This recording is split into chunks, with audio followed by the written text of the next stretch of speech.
Whatever may be said in praise of poverty, the fact remains that it is not possible to live a really complete or successful life unless one is rich.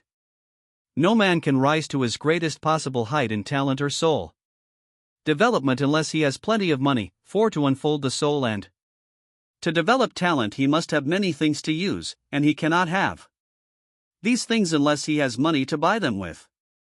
Man develops in mind, soul, and body by making use of things, and society is so organized that man must have money in order to become the possessor of things. Therefore, the basis of all advancement for man must be the science of getting rich. The object of all life is development, and everything that lives has an inalienable right to all the development it is capable of attaining. Man's right to life means his right to have the free and unrestricted use of all the things which may be necessary to his fullest mental, spiritual, and physical unfoldment, or, in other words, his right to be rich. In this book, I shall not speak of riches in a figurative way. To be really rich does not mean to be satisfied or contented with a little. No man ought to be satisfied with a little if he is capable of using and enjoying more. The purpose of nature is the advancement and unfoldment of life, and every man should have all that can contribute to the power, elegance, beauty, and richness of life. To be content with less is sinful. The man who owns all he wants for the living of all the life he is capable of living is rich, and no man who has not plenty of money can have all he wants. Life has advanced so far, and become so complex, that even the most ordinary man or woman requires a great amount of wealth in order to live in a manner that even approaches completeness. Every person naturally wants to become all that he is capable of becoming. This desire to realize innate possibilities is inherent in human nature. We cannot help wanting to be all that we can be. Success in life is becoming what you want to be. You can become what you want to be only by making use of things, and you can have the free use of things only as you become rich enough to buy them. To understand the science of getting rich is therefore the most essential of all knowledge. There is nothing wrong in wanting to get rich. The desire for riches is really the desire for a richer, fuller, and more abundant life, and that desire is praiseworthy. The man who does not desire to live more abundantly is abnormal, and so the man who does not desire to have money enough to buy all he wants is abnormal. There are three motives for which we live: we live for the body, we live for the mind, and we live for the soul. No one of these is better or holier than the other. All are alike desirable, and no one of the three, body, mind, or soul, can live fully if either of the others is cut short of full life and expression. It is not right or noble to live only for the soul and deny mind or body, and it is wrong to live for the intellect and deny body and soul. We are all acquainted with the loathsome consequences of living for the body and denying both mind and soul, and we see that real life means the complete expression of all that man can give forth through body, mind, and soul. Whatever he may say, no man can be really happy or satisfied unless his body is living fully in every function, and unless the same is true of his mind and his soul. Wherever there is unexpressed possibility, or function not performed, there is unsatisfied desire. Desire is possibility seeking expression, or function seeking performance. Man cannot live fully in body without good food, comfortable clothing, and warm shelter, and without freedom from excessive toil. Rest and recreation are also necessary to his physical life. He cannot live fully in mind without books and time to study them, without opportunity for travel and observation, or without intellectual companionship. To live fully in mind, he must have intellectual recreations, and must surround himself with all the objects of art and beauty he is capable of using and appreciating. To live fully in soul, man must have love, and love is denied expression by poverty. Man's highest happiness is found in the bestowal of benefits on those he loves. Love finds its most natural and spontaneous expression in giving. The man who has nothing to give cannot fill his place as a husband or father, as a citizen, or as a man. It is in the use of material things that man finds full life for his body, develops his mind, and unfolds his soul. It is therefore of supreme importance to him that he should be rich. It is perfectly right that you should desire to be rich. If you are a normal man or woman, you cannot help doing so. It is perfectly right that you should give your best attention to the science of getting rich, for it is the noblest and most necessary of all studies. If you neglect this study, you are derelict in your duty to yourself, to God, and to humanity, for you can render God and humanity no greater service than to make the most of yourself. There is a science of getting rich, and it is an exact science, like algebra or arithmetic. There are certain laws which govern the process of acquiring riches. Once these laws are learned and obeyed by any man, he will get rich with mathematical certainty. The ownership of money and property comes as a result of doing things in a certain way. Those who do things in this certain way, whether on purpose or accidentally, get rich, while those who do not do things in this certain way, no matter how hard they work or how able they are, remain poor. It is a natural law that like causes always produce like effects, and therefore, any man or woman who learns to do things in this certain way will infallibly get rich. That the above statement is true is shown by the following facts. Getting rich is not a matter of environment, for, if it were, all the people in certain neighborhoods would become wealthy. The people of one city would all be rich, while those of other towns would all be poor. Or the inhabitants of one state would roll in wealth, while those of an adjoining state would be in poverty. But everywhere we see rich and poor living side by side, in the same environment, and often engaged in the same vocations. When two men are in the same locality, and in the same business, and one gets rich while the other remains poor, it shows that getting rich is not, primarily, a matter of environment. Some environments may be more favorable than others, but when two men in the same business are in the same neighborhood, and one gets rich while the other fails, it indicates that getting rich is the result of doing things in a certain way. And further, the ability to do things in this certain way is not due solely to the possession of talent, for many people who have great talent remain poor, while others who have very little talent get rich. Studying the people who have got rich, we find that they are an average lot in all respects, having no greater talents and abilities than other men. It is evident that they do not get rich because they possess talents and abilities that other men have not, but because they happen to do things in a certain way. Getting rich is not the result of saving or thrift. Many very penurious people are poor, while free spenders often get rich. Nor is getting rich due to doing things which others fail to do, for two men in the same business often do almost exactly the same things, and one gets rich while the other remains poor or becomes a bankrupt. From all these things, we must come to the conclusion that getting rich is the result of doing things in a certain way.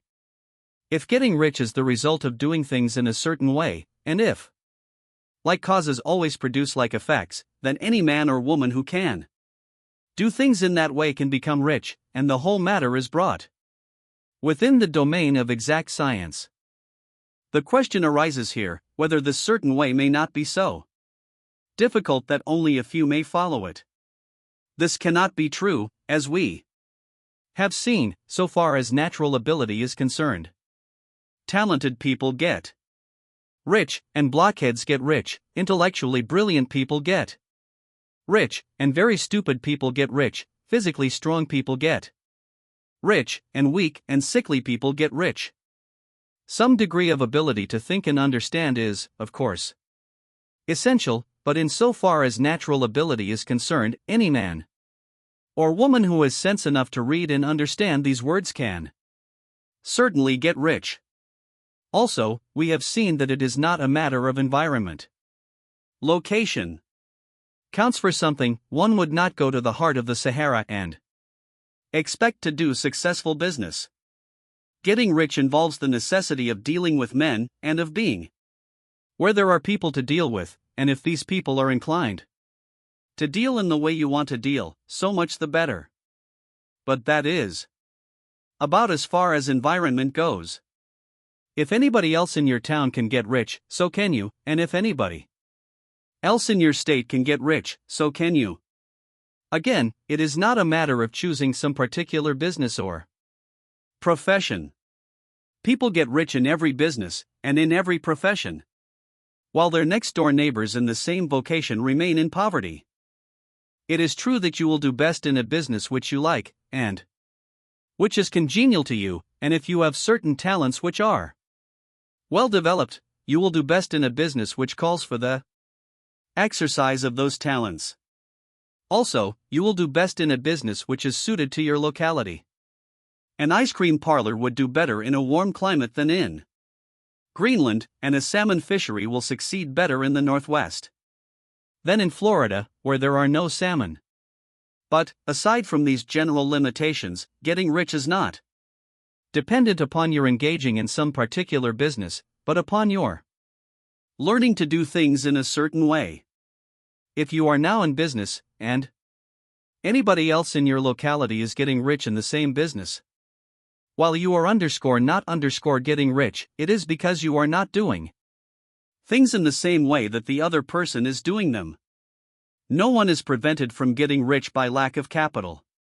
True, as you get capital, the increase becomes more easy and rapid, but one who has capital is already rich, and does not need to consider how to become so. No matter how poor you may be, if you begin to do things in a certain way, you will begin to get rich, and you will begin to have capital. The getting of capital is a part of the process of getting rich, and it is a part of the result which invariably follows the doing of things in the certain way. You may be the poorest man on the continent, and be deeply in debt. You may have neither friends, influence, nor resources, but if you begin to do things in this way, you must infallibly begin to get rich, for like causes must produce like effects. If you have no capital, you can get capital. If you are in the wrong business, you can get into the right business. If you are in the wrong location, you can go to the right location, and you can do so by beginning in your present business and in your present location to do things in the certain way which causes success. No man is kept poor because opportunity has been taken away from him, because other people have monopolized the wealth and have put a fence around it. You may be shut off from engaging in business in certain lines, but there are other channels open to you. Probably it would be hard for you to get control of any of the great railroad systems. That field is pretty well monopolized. But the electric railway business is still in its infancy, and offers plenty of scope for enterprise. And it will be but a very few years until traffic in transportation through the air will become a great industry, and in all its branches will give employment to hundreds of thousands, and perhaps to millions of people. Why not turn your attention to the development of aerial transportation, instead of competing with J. Hill and others for a chance in the steam railway world? It is quite true that if you are a workman in the employ of the steel trust, you have very little chance of becoming the owner of the plant in which you work, but it is also true that if you will commence to act in a certain way, you can soon leave the employ of the steel trust. You can buy a farm of from 10 to 40 acres, and engage in business as a producer of foodstuffs. There is great opportunity at this time for men who will live upon small tracts of land and cultivate the same intensively. Such men will certainly get rich. You may say that it is impossible for you to get the land, but I am going to prove to you that it is not impossible, and that you can certainly get a farm if you will go to work in a certain way. At different periods, the tide of opportunity sets in different directions, according to the needs of the whole and the particular stage of social evolution which has been reached. At present, in America, it is setting toward agriculture and the allied industries and professions. Today, opportunity is open before the farmer in his line more than before the factory worker in his line.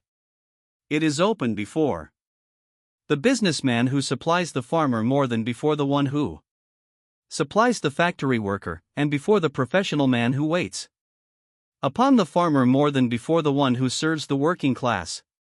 There is abundance of opportunity for the man who will go with the tide, instead of trying to swim against it. So the factory workers, either as individuals or as a class, are not deprived of opportunity.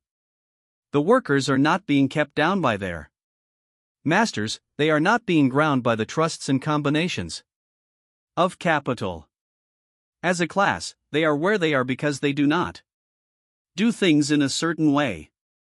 If the workers of America chose to do so, they could follow the example of their brothers in Belgium and other countries and establish great department stores and cooperative industries. They could elect men of their own class to office and pass laws favoring the development of such cooperative industries, and in a few years they could take peaceable possession of the industrial field. The working class may become the master class whenever they will begin to do things in a certain way. The law of wealth is the same for them as it is for all others. This they must learn, and they will remain where they are as long as they continue to do as they do. The individual worker, however, is not held down by the ignorance or the mental slothfulness of his class. He can follow the tide of opportunity to riches, and this book will tell him how. No one is kept in poverty by a shortness in the supply of riches. There is more than enough for all. A palace as large as the Capitol at Washington might be built for every family on earth from the building material in the United States alone, and under intensive cultivation. This country would produce wool, cotton, linen, and silk enough to clothe each person in the world. Finer than Solomon was arrayed in all his glory, together with food enough to feed them all luxuriously. The visible supply is practically inexhaustible, and the invisible supply really is inexhaustible. Underscore everything you see on earth is made from one original substance, out of which all things proceed. Underscore. New forms are constantly being made, and older ones are dissolving, but all are shapes assumed by one thing. There is no limit to the supply of formless stuff or original substance. The universe is made out of it, but it was not all used in making the universe. The spaces in, through, and between the forms of the visible universe are permeated and filled with the original substance, with the formless stuff, with the raw material of all things. 10,000 times as much as has been made might still be made, and even then we should not have exhausted the supply of universal raw material. No man, therefore, is poor because nature is poor, or because there is not enough to go around. Nature is an inexhaustible storehouse of riches. The supply will never run short. Original substance is alive with creative energy, and is constantly producing more forms. When the supply of building material is exhausted, more will be produced. When the soil is exhausted, so that foodstuffs and materials for clothing will no longer grow upon it, it will be renewed, or more soil will be made. When all the gold and silver has been dug from the earth, if man is still in such a stage of social development that he needs gold and silver, more will be produced from the formless. The formless stuff responds to the needs of man. It will not let him be without any good thing. This is true of man collectively. The race as a whole is always abundantly rich, and if individuals are poor, it is because they do not follow the certain way of doing things which makes the individual man rich. The formless stuff is intelligent. It is stuff which thinks. It is alive, and is always impelled toward more life. It is the natural and inherent impulse of life to seek to live more. It is the nature of intelligence to enlarge itself, and of consciousness to seek to extend its boundaries and find fuller expression. The universe of forms has been made by formless living substance, throwing itself into form in order to express itself more fully. The universe is a great living presence, always moving inherently toward more life and fuller functioning. Nature is formed for the advancement of life, its impelling motive is the increase of life. For this cause, everything which can possibly minister to life is bountifully provided. There can be no lack unless God is to contradict himself and nullify his own works. You are not kept poor by lack in the supply of riches, it is a fact which I shall demonstrate a little farther on, that even the resources of the formless supply are at the command of the man or woman who will act and think in a certain way. Thought is the only power which can produce tangible riches from the formless substance. The stuff from which all things are made is a substance which thinks, and a thought of form in this substance produces the form. Original substance moves according to its thoughts. Every form and process you see in nature is the visible expression of a thought in original substance. As the formless stuff thinks of a form, it takes that form. As it thinks of a motion, it makes that motion.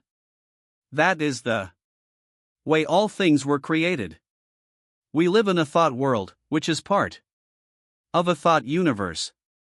The thought of a moving universe extended throughout formless substance, and the thinking stuff moving according to that thought took the form of systems of planets, and maintains that form. Thinking substance takes the form of its thought, and moves according to the thought. Holding the idea of a circling system of suns and worlds, it takes the form of these bodies, and moves them as it thinks. Thinking the form of a slow-growing oak tree, it moves accordingly, and produces the tree, though centuries may be required to do the work. In creating, the formless seems to move according to the lines of motion it has established. The thought of an oak tree does not cause the instant formation of a full-grown tree, but it does start in motion the forces which will produce the tree, along established lines of growth. Every thought of form, held in thinking substance, causes the creation of the form, but always, or at least generally, along lines of growth. An action already established. The thought of a house of a certain construction, if it were impressed upon formless substance, might not cause the instant formation of the house, but it would cause the turning of creative energies already working in trade and commerce into such channels as to result in the speedy building of the house. And if there were no existing channels through which the creative energy could work, then the house would be formed directly from primal substance, without waiting for the slow processes of the organic and inorganic world. No thought of form can be impressed upon original substance without causing the creation of the form. Man is a thinking center, and can originate thought. All the forms that man fashions with his hands must first exist in his thought. He cannot shape a thing until he has thought that thing. And so far man has confined his efforts wholly to the work of his hands. He has applied manual labor to the world of forms, seeking to change or modify those already existing. He has never thought of trying to cause the creation of new forms by impressing his thoughts upon formless substance. When man has a thought form, he takes material from the forms of nature, and makes an image of the form which is in his mind. He has, so far, made little or no effort to cooperate with formless intelligence, to work with the Father. He has not dreamed that he can do what he seeth the Father doing. Man reshapes and modifies existing forms by manual labor. He has given no attention to the question whether he may not produce things from formless substance by communicating his thoughts to it. We propose to prove that he may do so, to prove that Any man or woman may do so, and to show how. As our first step, we must lay down three fundamental propositions. First, we assert that there is one original formless stuff, or substance, from which all things are made.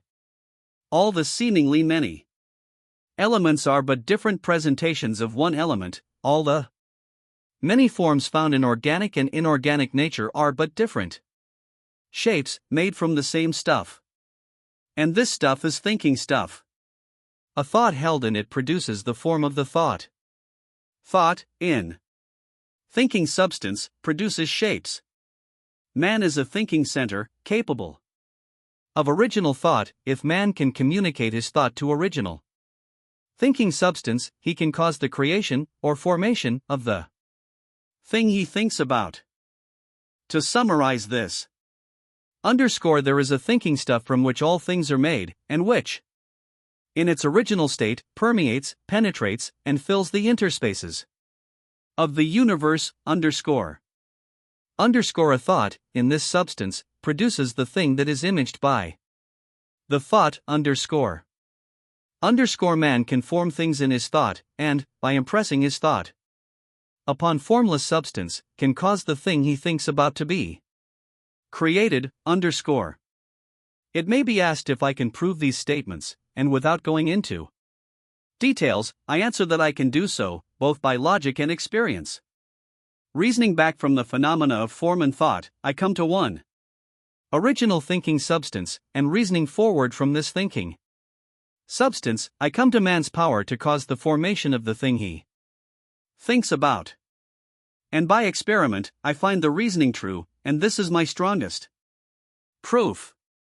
If one man who reads this book gets rich by doing what it tells him to do, that is evidence in support of my claim, but if every man who does what it tells him to do gets rich, that is positive proof until some one goes through the process and fails. The theory is true until the process fails, and this process will not fail, for every man who does exactly what this book tells him to do will get rich. I have said that men get rich by doing things in a certain way, and in order to do so, men must become able to think in a certain way. A man's way of doing things is the direct result of the way he thinks about things. To do things in the way you want to do them, you will have to acquire the ability to think the way you want to think. This is the first step toward getting rich.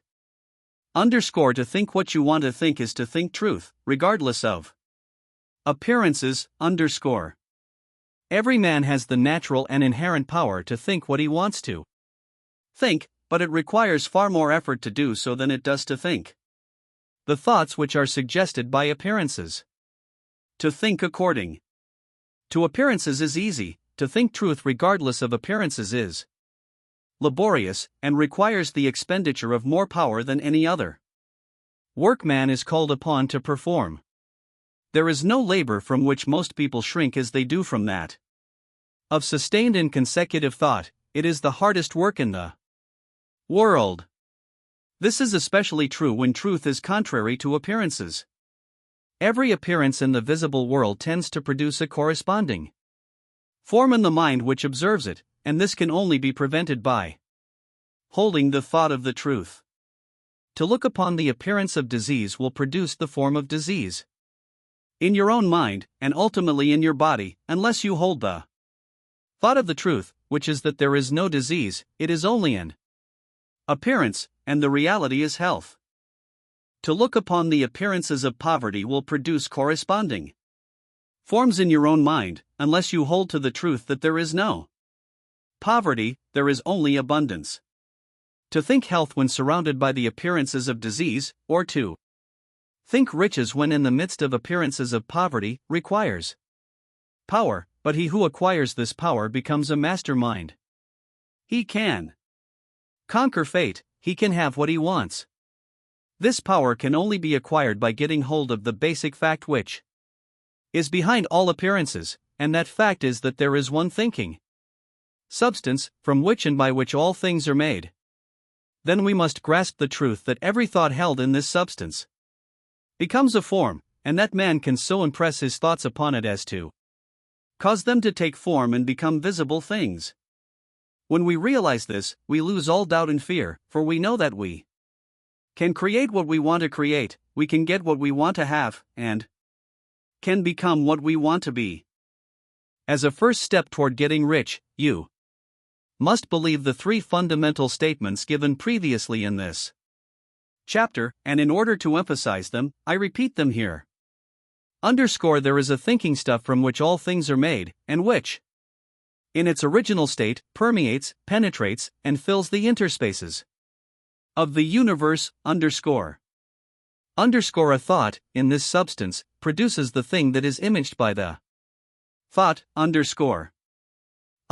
Man can form things in his thought, and, by impressing his thought upon formless substance, can cause the thing he thinks about to be created. You must lay aside all other concepts of the universe than this monistic one, and you must dwell upon this until it is fixed in your mind, and has become your habitual thought. Read these creed statements over and over again, fix every word upon your memory, and meditate upon them until you firmly believe what they say. If a doubt comes to you, cast it aside as a sin.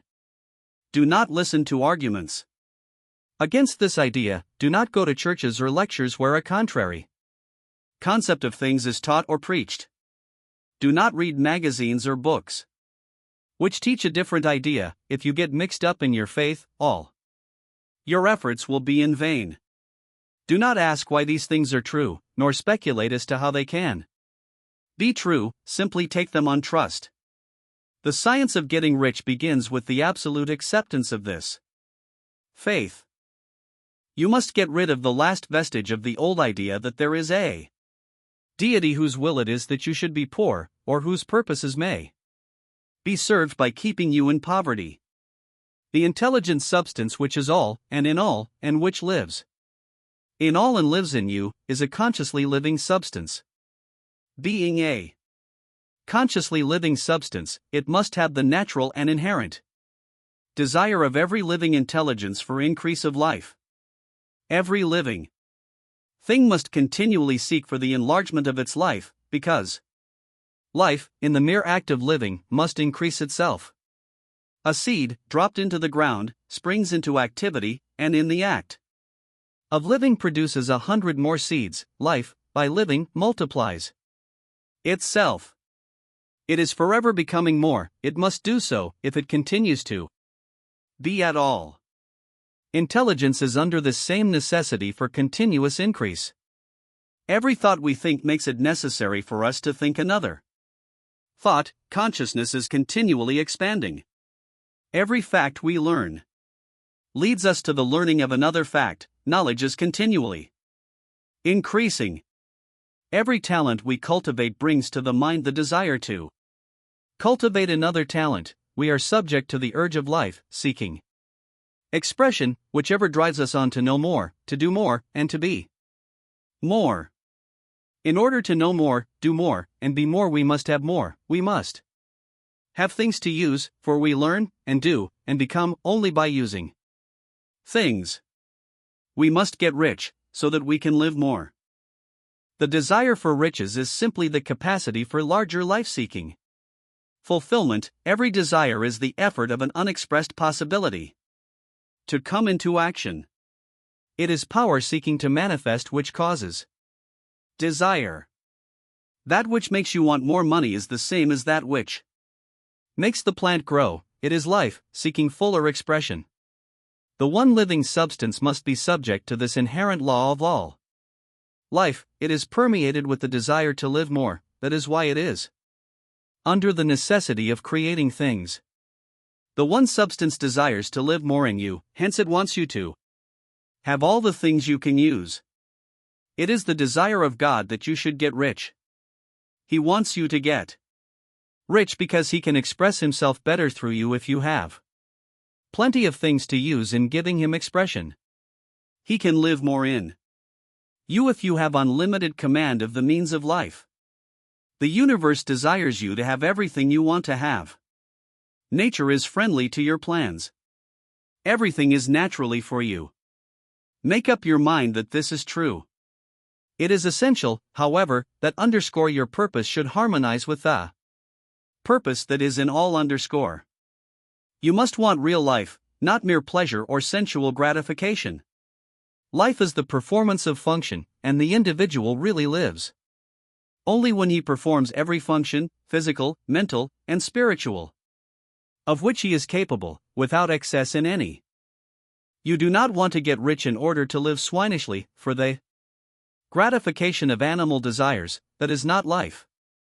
But the performance of every physical function is a part of life, and no one lives completely who denies the impulses of the body in normal and healthful expression.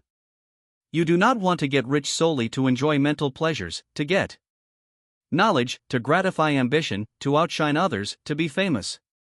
All these are a legitimate part of life, but the man who lives for the pleasures of the intellect alone will only have a partial life, and he will never be satisfied with his lot.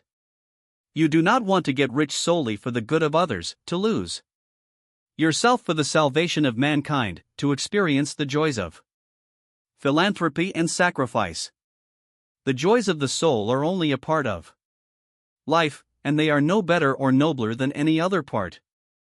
You want to get rich in order that you may eat, drink, and be merry when it is time to do these things, in order that you may surround yourself with beautiful things, see distant lands, feed your mind, and develop your intellect, in order that you may love men and do kind things, and be able to play a good part in helping the world to find truth. But remember that extreme altruism is no better and no nobler than extreme selfishness, both are mistakes. Get rid of the idea that God wants you to sacrifice yourself for others, and that you can secure His favor by doing so. God requires nothing of the kind. What He wants is that you should make the most of yourself, for yourself, and for others, and underscore you can help others more by making the most of yourself than in any other way underscore.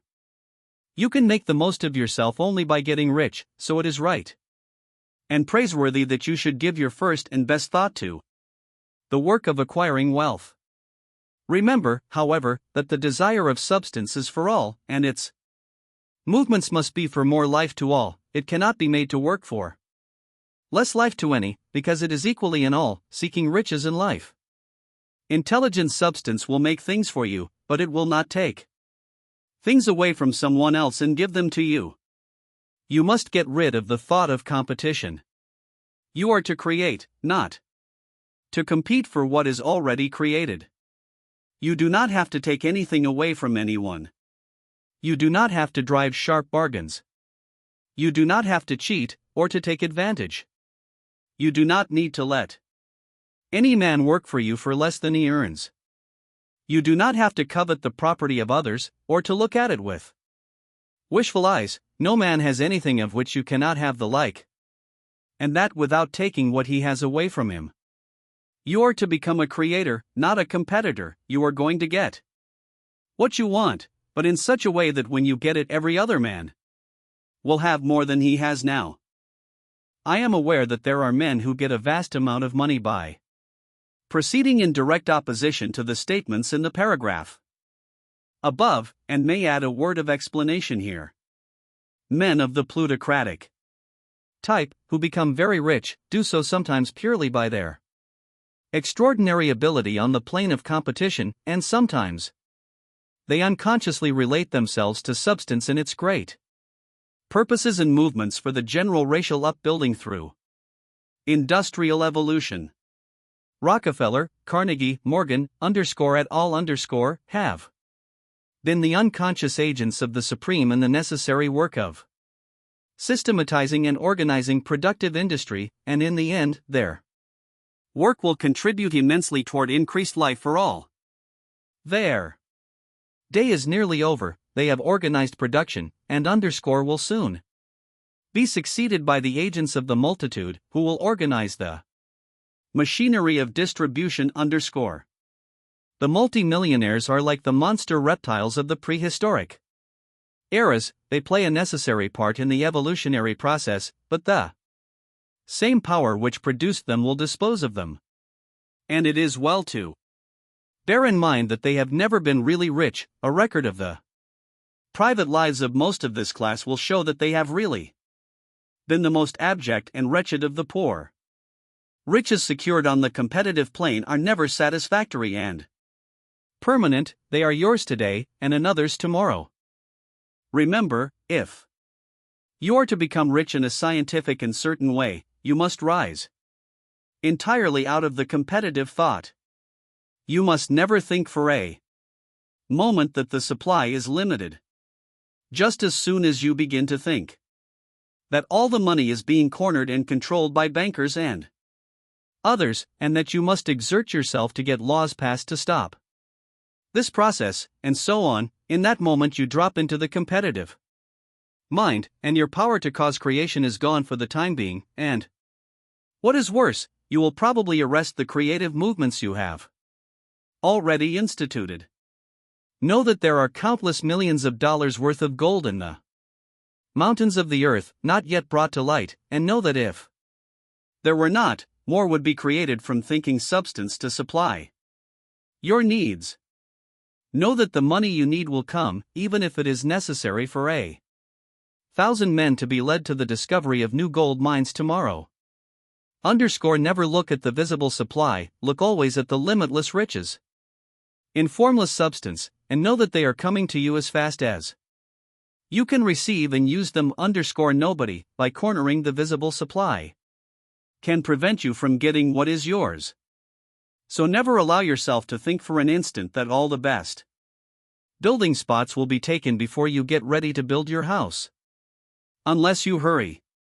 Never worry about the trusts and combines, and get anxious for fear they will soon come to own the whole earth. Never get afraid that you will lose what you want because some other person beats you to it. That cannot possibly happen. You are not seeking anything that is possessed by anybody else, you are causing what you want to be created from formless substance, and the supply is without limits. Stick to the formulated statement. There is a thinking stuff from which all things are made, and which, in its original state, permeates, penetrates, and fills the interspaces of the universe. A thought, in this substance, produces the thing that is imaged by the thought. Man can form things in his thought, and, by impressing his thought upon formless substance, can cause the thing he thinks about to be created.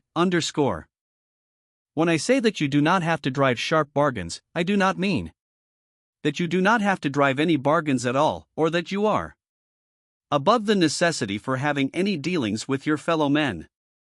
I mean that you will not need to deal with them unfairly. You do not have to get something for nothing, but can give to every man more than you take from him. You cannot give every man more in cash market value than you take from him, but you can give him more in use value than the cash value of the thing you take from him. The paper, ink, and other material in this book may not be worth the money you paid for it, but if the ideas suggested by it bring you thousands of dollars, you have not been wronged by those who sold it to you. They have given you a great use value for a small cash value. Let us suppose that I own a picture by one of the great artists, which, in any civilized community, is worth thousands of dollars. I take it to Baffin Bay, and by salesmanship induce an Eskimo to give a bundle of furs worth $500 for it. I have really wronged him, for he has no use for the picture. It has no use value to him, it will not add to his life. But suppose I give him a gun worth $50 for his furs, then he has made a good bargain. He has use for the gun, it will get him many more furs and much food, it will add to his life in every way, it will make him rich. When you rise from the competitive to the creative plane, you can scan your business transactions very strictly, and if you are selling any man anything which does not add more to his life than the thing he gives you in exchange, you can afford to stop it. You do not have to Beat anybody in business. And if you are in a business which does beat people, get out of it at once. Give every man more in use value than you take from him in cash value, then you are adding to the life of the world by every business transaction. If you have people working for you, you must take from them more in cash value than you pay them in wages, but underscore you can so organize your business that it will be filled with the principle of advancement underscore, and so that each employee who wishes to do so may advance a little every day. You can make your business do for your employees what this book is doing for you. You can so conduct your business that it will be a sort of ladder by which every employee who will take the trouble may climb to riches himself, and given the opportunity, if he will not do so, it is not your fault. And finally, because you are to cause the creation of your riches from formless substance which permeates all your environment, it does not follow that they are to take shape from the atmosphere and come into being before your eyes. If you want a sewing machine, for instance, I do not mean to tell you that you are to impress the thought of a sewing machine on thinking substance until the machine is formed without hands, in the room where you sit, or elsewhere. But if you want a sewing machine, hold the mental image of it with the most positive certainty that it is being made, or is on its way to you. After once forming the thought, have the most absolute and unquestioning faith that the sewing machine is coming. Never think of it, or speak of it, in any other way than as being sure to arrive. Claim it as already yours. It will be brought to you by the power of the supreme intelligence acting upon the minds of men. If you live in Maine, it may be that a man will be brought from Texas or Japan to engage in some transaction which will result in your getting what you want. If so, the whole matter will be as much to that man's advantage as it is to yours. Do not forget for a moment that the thinking substance is through all, in all, communicating with all, and can influence all.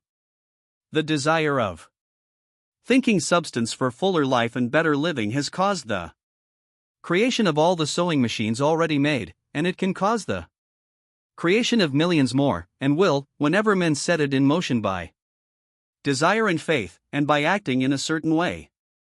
You can certainly have a sewing machine in your house, and it is just as certain that you can have any other thing or things which you want, and which you will use for the advancement of your own life and the lives of others.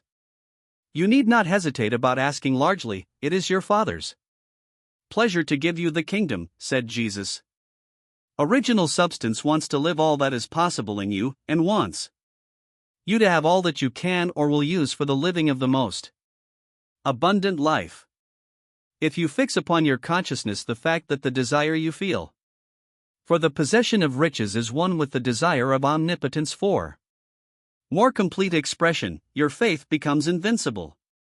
Once I saw a little boy sitting at a piano, and vainly trying to bring harmony out of the keys, and I saw that he was grieved and provoked by his inability to play real music. I asked him the cause of his vexation, and he answered, I can feel the music in me, but I can't make my hands go right.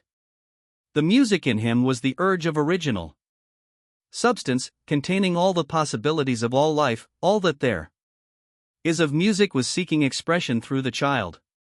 God, the one substance, is trying to live and do and enjoy things through humanity.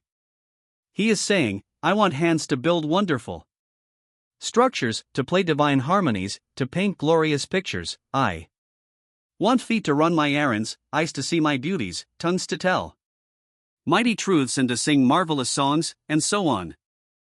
All that there is of possibility is seeking expression through men.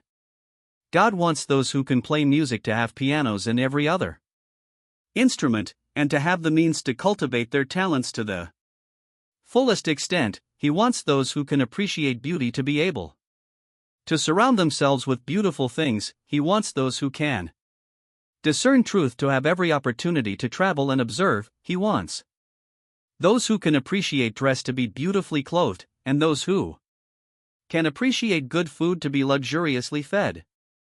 He wants all these things because it is himself that enjoys and appreciates them. It is God who wants to play, and sing, and enjoy beauty, and proclaim truth, and wear fine clothes, and eat good foods. It is God that worketh in you to will and to do, said Paul.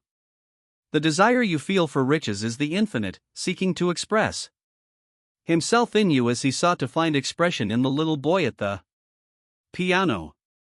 So you need not hesitate to ask largely. Your part is to focalize and express the desires of God. This is a difficult point with most people. They retain something of the old idea that poverty and self-sacrifice are pleasing to God. They look upon poverty as a part of the plan, a necessity of nature. They have the idea that God has finished his work and made all that he can make, and that the majority of men must stay poor because there is not enough to go around. They hold to so much of this erroneous thought that they feel ashamed to ask for wealth. They try not to want more than a very modest competence, just enough to make them fairly comfortable. I recall now the case of one student who was told that he must get in mind a clear picture of the things he desired, so that the creative thought of them might be impressed on formless substance. He was a very poor man, living in a rented house, and having only what he earned from day to day, and he could not grasp the fact that all wealth was his. So, after thinking the matter over, he decided that he might reasonably ask for a new rug for the floor of his best room, and an anthracite coal stove to heat the house during the cold weather. Following the instructions given in this book, he obtained these things in a few months, and then it dawned upon him that he had not asked enough. He went through the house in which he lived, and planned all the improvements he would like to make in it. He mentally added a bay window here and a room there, until it was complete in his mind as his ideal home, and then he planned its furnishings. Holding the whole picture in his mind, he began living in the certain way, and moving toward what he wanted, and he owns the house now, and is rebuilding it after the form of his mental image. And now, with still larger faith, he is going on to get greater things. It has been unto him according to his faith, and it is so with you and with all of us. The illustrations given in the last chapter will have conveyed to the reader the fact that the first step toward getting rich is to convey the idea of your wants to the formless substance. This is true, and you will see that in order to do so it becomes necessary to relate yourself to the formless intelligence in a harmonious way. To secure this harmonious relation is a matter of such primary and vital importance that I shall give some space to its discussion here, and give you instructions which, if you will follow them, will be certain to bring you into perfect unity of mind with God. The whole process of mental adjustment and atonement can be summed up in one word: gratitude. First, you believe that there is one intelligent substance, from which all things proceed. Second, you believe that this substance gives you everything you desire, and third, you relate yourself to it by a feeling of deep and profound gratitude. Many people who order their lives rightly in all other ways are kept in poverty by their lack of gratitude. Having received one gift from God, they cut the wires which connect them with Him by failing to make acknowledgement. It is easy to understand that the nearer we live to the source of wealth, the more wealth we shall receive, and it is easy also to understand that the soul that is always grateful lives in closer touch with God than the one which never looks to Him in thankful acknowledgement. The more gratefully we fix our minds on the Supreme when good things come to us, the more good things we will receive, and the more rapidly they will come, and the reason simply is that the mental attitude of gratitude draws the mind into closer touch with the source from which the blessings come. If it is a new thought to you that gratitude brings your whole mind into closer harmony with the creative energies of the universe, consider it well, and you will see that it is true. The good things you already have come to you along the line of obedience to certain laws. Gratitude will lead your mind out along the ways by which things come, and it will keep you in close harmony with creative thought and prevent you from falling into competitive thought.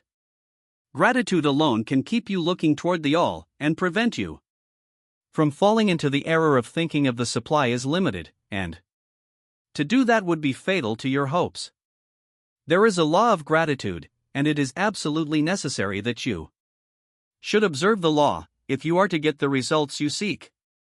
The law of gratitude is the natural principle that action and reaction are always equal, and in opposite directions.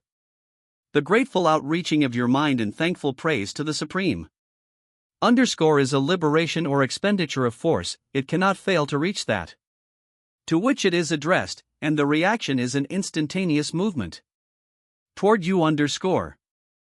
Draw nigh unto God, and He will draw nigh unto you. That is a statement of psychological truth. And if your gratitude is strong and constant, the reaction in formless substance will be strong and continuous, the movement of the things you want will be always toward you. Notice the grateful attitude that Jesus took, how He always seems to be saying, I thank Thee, Father, that Thou hearest me. You cannot exercise much power without gratitude. For it is gratitude that keeps you connected with power.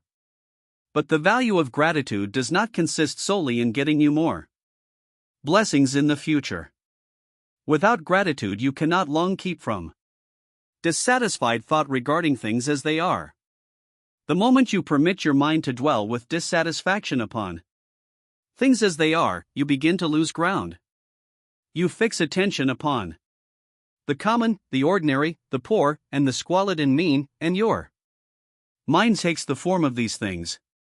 Then you will transmit these forms or mental images to the formless, and the common, the poor, the squalid, and mean will come to you.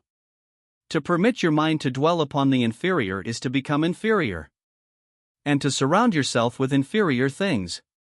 On the other hand, to fix your attention on the best is to surround yourself with the best, and to become the best. The creative power within us makes us into the image of that to which we give our attention.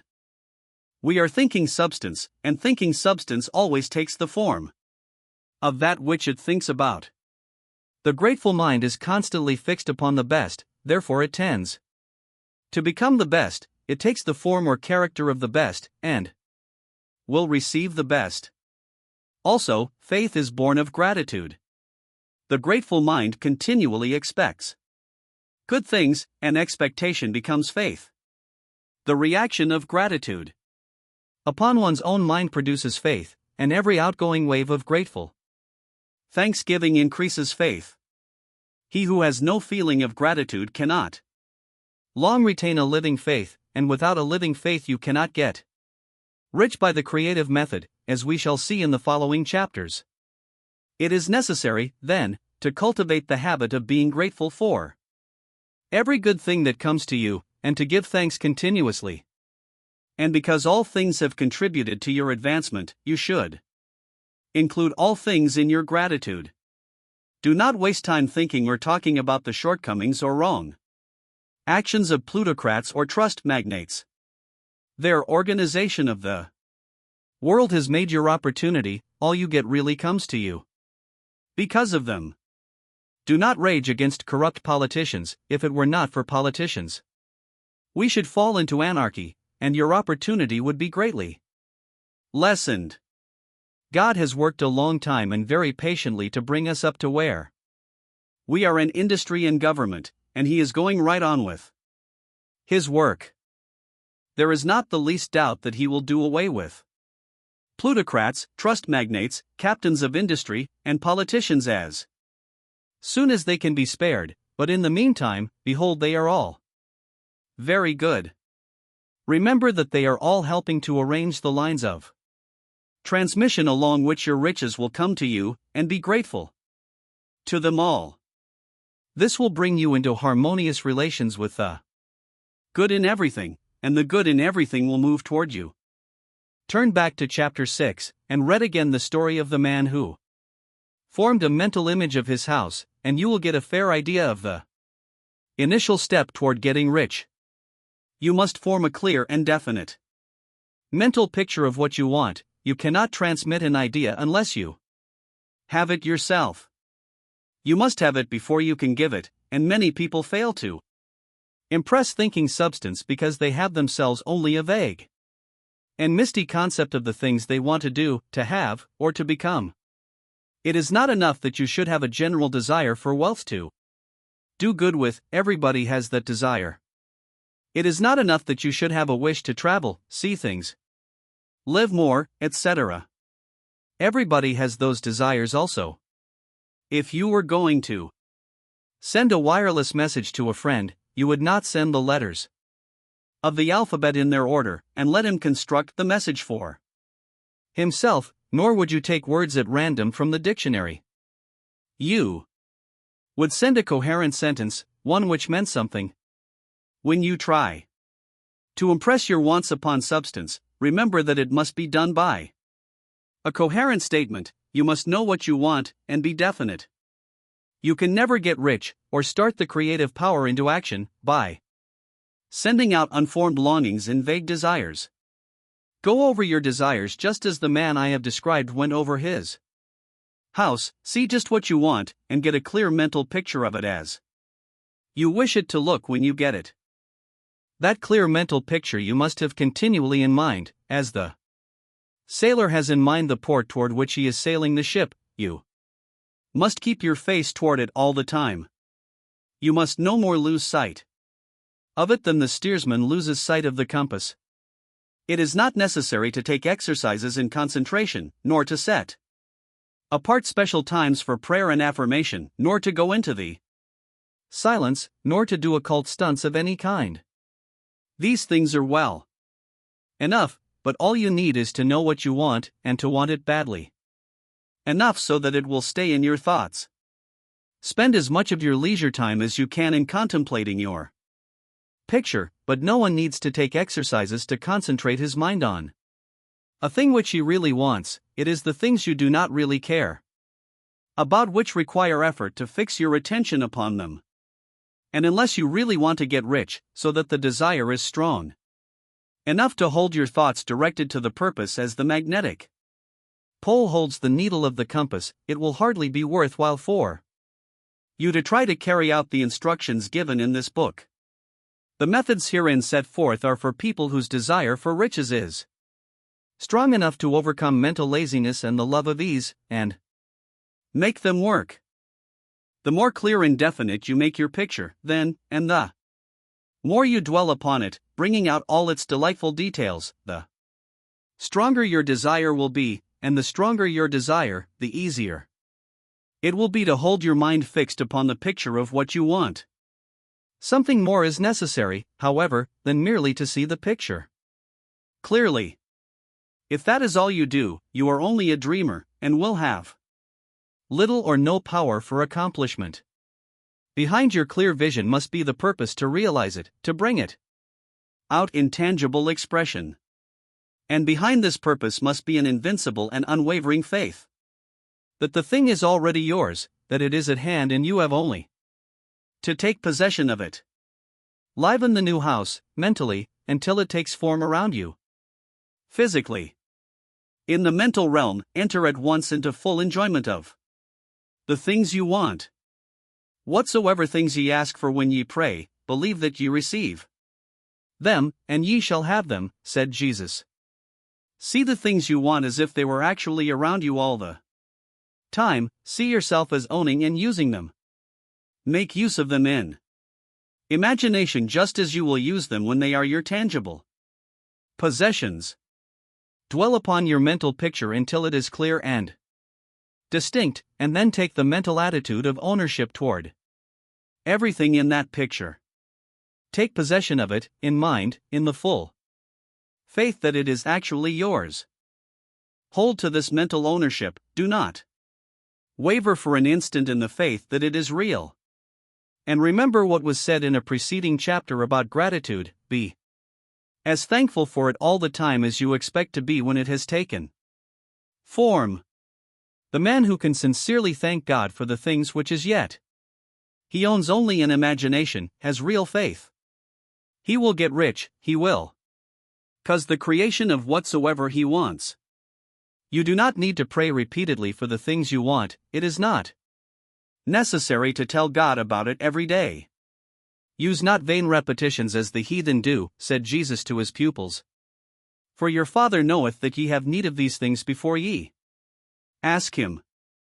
Your part is to intelligently formulate your desire for the things which make for a larger life, and to get these desires arranged into a coherent whole, and then to impress this whole desire upon the formless substance, which has the power and the will to bring you what you want. You do not make this impression by repeating strings of words, you make it by holding the vision with unshakable purpose to attain it, and with steadfast faith that you do attain it. The answer to prayer is not according to your faith while you are talking, but according to your faith while you are working. You cannot impress the mind of God by having a special Sabbath day set apart to tell him what you want, and then forgetting him during the rest of the week. You cannot impress him by having special hours to go into your closet and pray, if you then dismiss the matter from your mind until the hour of prayer comes again. Oral prayer is well enough, and has its effect, especially upon yourself, in clarifying your vision and strengthening your faith, but it is not your oral petitions which get you what you want. In order to get rich, you do not need a sweet hour of prayer, you need to pray without ceasing. And by prayer I mean holding steadily to your vision, with the purpose to cause its creation into solid form, and the faith that you are doing so. Believe that ye receive them. The whole matter turns on receiving, once you have clearly formed your vision. When you have formed it, it is well to make an oral statement, addressing the supreme in reverent prayer, and from that moment you must, in mind, receive what you ask for. Live in the new house, wear the fine clothes, ride in the automobile, go on the journey, and confidently plan for greater journeys. Think and speak of all the things you have asked for in terms of actual present ownership. Imagine an environment and a financial condition exactly as you want them, and live all the time in that imaginary environment and financial condition. Mind, however, that you do not do this as a mere dreamer and castle builder. Hold to the faith that the imaginary is being realized, and to the purpose to realize it. Remember that it is faith and purpose in the use of the imagination which make the difference between the scientist and the dreamer. And having learned this fact, it is here that you must learn the proper use of the will. To set about getting rich in a scientific way, you do not try to apply your willpower to anything outside of yourself. You have no right to do so, anyway. It is wrong to apply your will to other men and women, in order to get them to do what you wish done. It is as flagrantly wrong to coerce people by mental power as it is to coerce them by physical power. If compelling people by physical force to do things for you reduces them to slavery, compelling them by mental means accomplishes exactly the same thing, the only difference is in methods. If taking things from people by physical force is robbery, then taking things by mental force is robbery also. There is no difference in principle. You have no right to use your willpower upon another person, even for his own good, for you do not know what is for his good. The science of getting rich does not require you to apply power or force to any other person, in any way whatsoever. There is not the slightest necessity for doing so. Indeed, any attempt to use your will upon others will only tend to defeat your purpose. You do not need to apply your will to things, in order to compel them to come to you. That would simply be trying to coerce God, and would be foolish and useless, as well as irreverent. You do not have to compel God to give you good things, any more than You have to use your willpower to make the sun rise. You do not have to use your willpower to conquer an unfriendly deity, or to make stubborn and rebellious forces do your bidding. Substance is friendly to you, and is more anxious to give you what you want than you are to get it. To get rich, you need only to use your willpower upon yourself. When you know what to think and do, then you must use your will to compel yourself to think and do the right things. That is the legitimate use of the will in getting what you want to use it in. Holding yourself to the right course. Use your will to keep yourself thinking and acting in the certain way. Do not try to project your will, or your thoughts, or your mind out into space, to act on things or people. Keep your mind at home, it can accomplish more there than elsewhere. Use your mind to form a mental image of what you want, and to hold that vision with faith and purpose, and use your will to keep your mind working in the right way. The more steady and continuous your faith and purpose, the more rapidly you will get rich, because you will make only positive impressions upon substance, and you will not neutralize or offset them by negative impressions. The picture of your desires, held with faith and purpose, is taken up by the formless, and permeates it to great distances throughout the universe, for all I know. As this impression spreads, all things are set moving toward its realization. Every living thing, every inanimate thing, and the things yet uncreated, are stirred toward bringing into being that which you want. All force begins to be exerted in that direction, all things begin to move toward you. The minds of people, everywhere, are influenced toward doing the things necessary to the fulfilling of your desires, and they work for you, unconsciously. But you can check all this by starting a negative impression in the formless substance. Doubt or unbelief is as certain to start a movement away from you as faith and purpose are to start one toward you. It is by not understanding this that most people who try to make use of mental science in getting rich make their failure. Every hour and moment you spend in giving heed to doubts and fears, every hour you spend in worry, every hour in which your soul is possessed by unbelief, sets a current away from you in the whole domain of intelligent substance. All the promises are unto them that believe, and unto them only. Notice how insistent Jesus was upon this point of belief, and now you know the reason why. Since belief is all important, it behooves you to guard your thoughts. And as your beliefs will be shaped to a very great extent by the things you observe and think about, it is important that you should command your attention.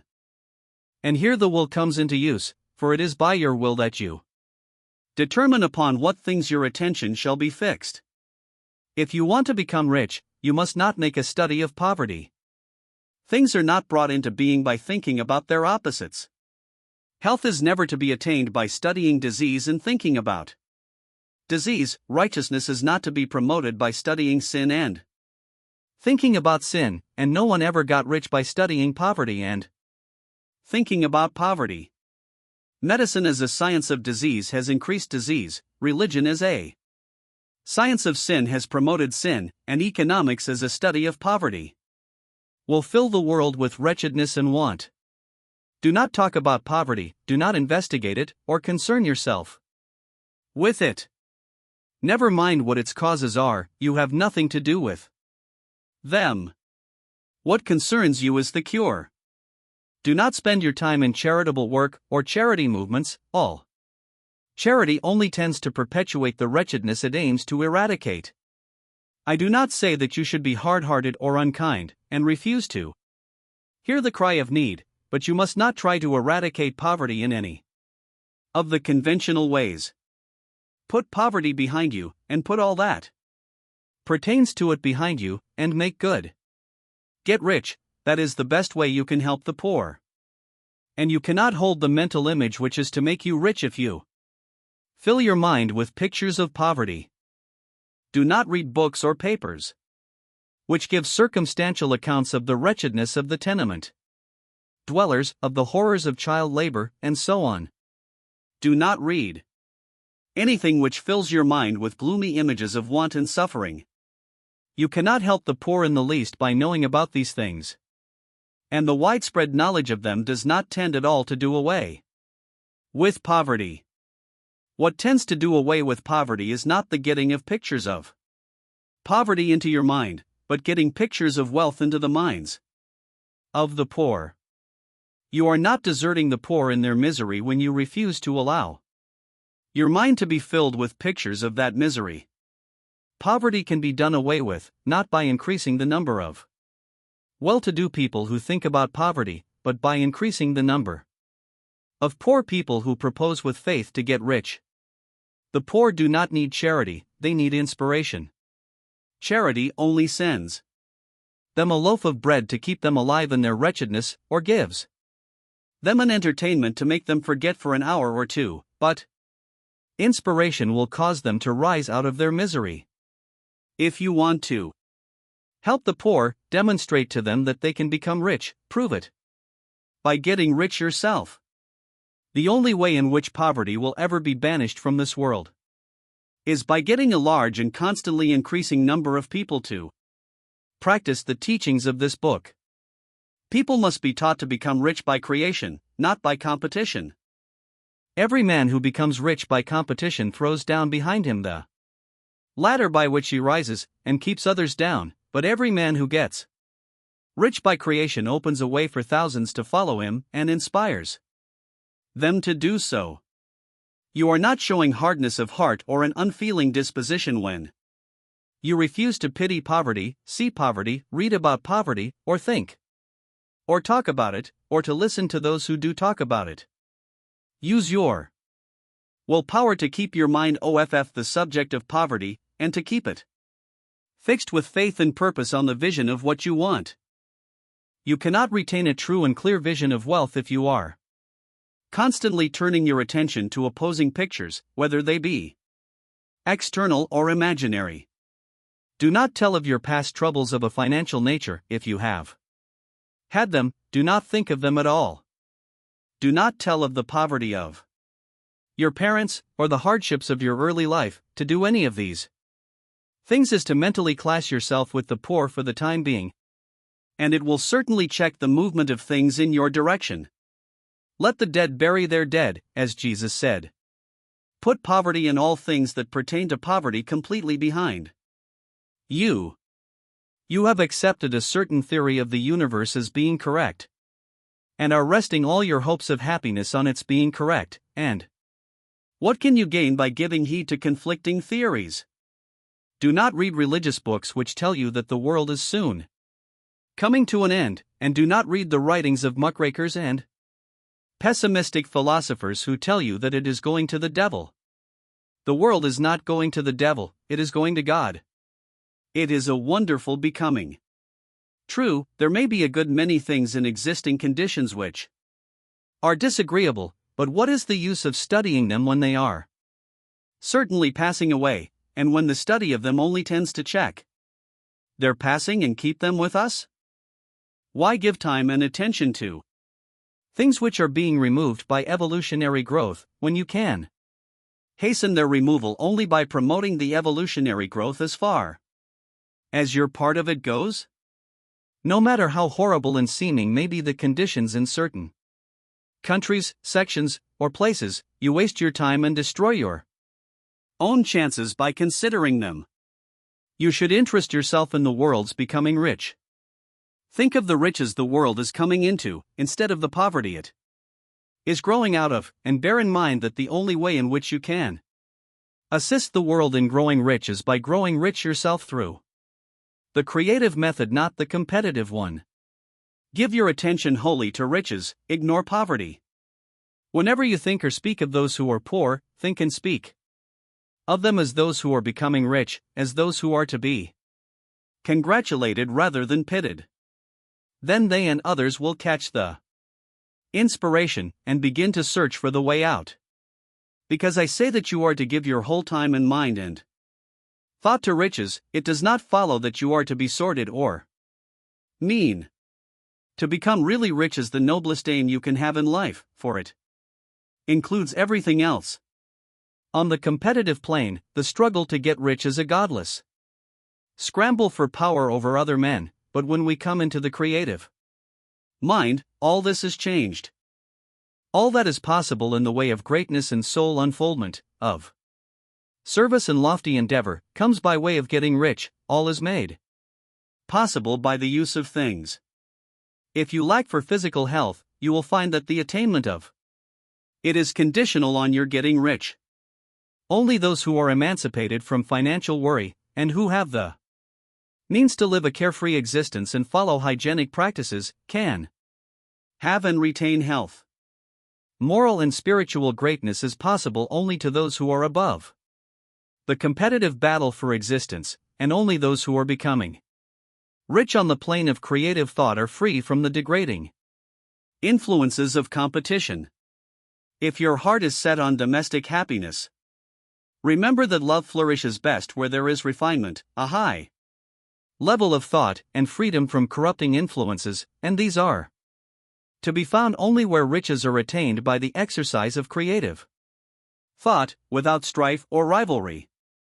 You can aim at nothing so great or noble, I repeat, as to become rich. And you must fix your attention upon your mental picture of riches, to the exclusion of all that may tend to dim or obscure the vision.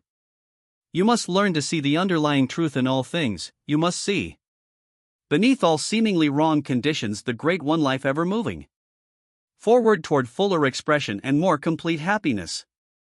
It is the truth that there is no such thing as poverty, that there is only wealth. Some people remain in poverty because they are ignorant of the fact that there is wealth for them, and these can best be taught by showing them the way to affluence in your own person and practice. Others are poor because, while they feel that there is a way out, they are too intellectually indolent to put forth the mental effort necessary to find that way and travel it, and for these the very best thing you can do is to arouse their desire by showing them the happiness that comes from being rightly rich. Others still are poor because, while they have some notion of science, they have become so swamped and lost in the maze of metaphysical and occult theories that they do not know which road to take. They try a mixture of many systems and fail in all.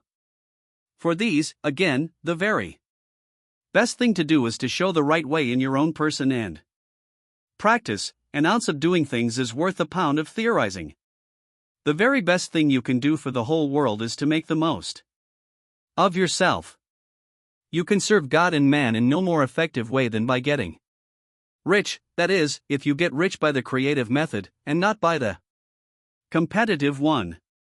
Another thing. We assert that this book gives in detail the principles of the science of getting rich, and if that is true, you do not need to read any other book upon the subject. This may sound narrow and egotistical, but consider, there is no more scientific method of computation in mathematics than by addition, subtraction, multiplication, and division. No other method is possible. There can be but one shortest distance between 2 points. There is only one way to think scientifically, and that is to think in the way that leads by the most direct and simple route to the goal. No man has yet formulated a briefer or less complex system than the one set forth herein. It has been stripped of all non-essentials. When you commence on this, lay all others aside, put them out of your mind altogether. Read this book every day, keep it with you, commit it to memory, and do not think about other systems and theories. If you do, you will begin to have doubts, and to be uncertain and wavering in your thought, and then you will begin to make failures. After you have made good and become rich, you may study other systems as much as you please, but until you are quite sure that you have gained what you want, do not read anything on this line but this book, unless it be the authors mentioned in the preface. And read only the most optimistic comments on the world's news, those in harmony with your picture. Also, postpone your investigations into the occult. Do not dabble in theosophy, spiritualism, or kindred studies. it is very likely that the dead still live and are near, but if they are, let them alone, mind your own business. Wherever the spirits of the dead may be, they have their own work to do, and their own problems to solve, and we have no right to interfere with them. We cannot help them, and it is very doubtful whether they can help us, or whether we have any right to trespass upon their time. If they can, let the dead and the hereafter alone, and solve your own problem, get rich. If you begin to mix with the occult, you will start mental crosscurrents which will surely bring your hopes to shipwreck. Now, this and the preceding chapters have brought us to the following statement of basic facts. There is a thinking stuff from which all things are made, and which, in its original state, permeates, penetrates, and fills the interspaces of the universe. A thought, in this substance, produces the thing that is imaged by the thought. Man can form things in his thought, and, by impressing his thought upon formless substance, can cause the thing he thinks about to be created. In order to do this, man must pass from the competitive to the creative mind. He must form a clear mental picture of the things he wants, and hold this picture in his thoughts with the fixed purpose to get what he wants, and the unwavering faith that he does get what he wants, closing his mind against all that may tend to shake his purpose, dim his vision, or quench his faith. And in addition to all this, we shall now see that he must live and act in a certain way. Thought is the creative power, or the impelling force which causes the creative power to act. Thinking in a certain way will bring riches to you, but you must not rely upon thought alone, paying no attention to personal action. That is the rock upon which many otherwise scientific, metaphysical thinkers meet shipwreck: the failure to connect thought with personal action. We have not yet reached the stage of development, even supposing such a stage to be possible, in which man can create directly from formless substance without nature's processes or the work of human hands. Man must not only think, but his personal action must supplement his thought. By thought you can cause the gold in the hearts of the mountains to be impelled toward you, but it will not mine itself, refine itself, coin itself into double eagles, and come rolling along the road seeking its way into your pocket. Under the impelling power of the Supreme Spirit, men's affairs will be so ordered that someone will be led to mine the gold for you. Other men's business transactions will be so directed that the gold will be brought toward you, and you must so arrange your own business affairs that you may be able to receive it when it comes to you. Your thought makes all things, animate and inanimate, work to bring you what you want, but your personal activity must be such that you can rightly receive what you want when it reaches you. You are not to take it as charity, nor to steal it. You must give every man more in use value than he gives you in cash value. The scientific use of thought consists in forming a clear and distinct mental image of what you want, in holding fast to the purpose to get what you want, and in realizing with grateful faith that you get what you want. Do not try to project your thought in any mysterious or occult way, with the idea of having it go out and do things for you. That is wasted effort, and will weaken your power to think with sanity. The action of thought in getting rich is fully explained in the preceding chapters. Your faith and purpose positively impress your vision upon formless substance, which has the same desire for more life that you have, and this vision, received from you, sets all the creative forces at work in and through their regular channels of action, but directed toward you. It is not your part to guide or supervise the creative process. All you have to do with that is to retain your vision, stick to your purpose, and maintain your faith and gratitude. But you must act in a certain way, so that you can appropriate what is yours when it comes to you, so that you can meet the things you have in your picture, and put them in their proper places as they arrive. You can readily see the truth of this When things reach you, they will be in the hands of other men, who will ask an equivalent for them. And you can only get what is yours by giving the other man what is his. Your pocketbook is not going to be transformed into a Fortunatus's purse, which shall be always full of money without effort on your part. This is the crucial point in the science of getting rich, right here, where thought and personal action must be combined. There are very many people who, consciously or unconsciously, set the creative forces in action by the strength and persistence of their desires, but who remain poor because they do not provide for the reception of the thing they want when it comes. By thought, the thing you want is brought to you, by action you receive. It's whatever your action is to be, it is evident that you must act now. You cannot act in the past, and it is essential to the clearness of your mental vision that you dismiss the past from your mind. You cannot act in the future, for the future is not here yet. And you cannot tell how. You will want to act in any future contingency until that contingency has arrived. Because you are not in the right business, or the right environment. Now, do not think that you must postpone action until you get into the right business or environment. And do not spend time in the present taking thought as to the best course in possible future emergencies. Have faith in your ability to meet any emergency when it arrives. If you act in the present with your mind on the future, your present action will be with a divided mind, and will not be effective. Put your whole mind into present action. Do not give your creative impulse to original substance, and then sit down and wait for results. If you do, you will never get them. Act now. There is never any time but now, and there never will be any time but now. If you are ever to begin to make ready for the reception of what you want, you must begin now. And your action, whatever it is, must most likely be in your present business or employment, and must be upon the persons and things in your present environment.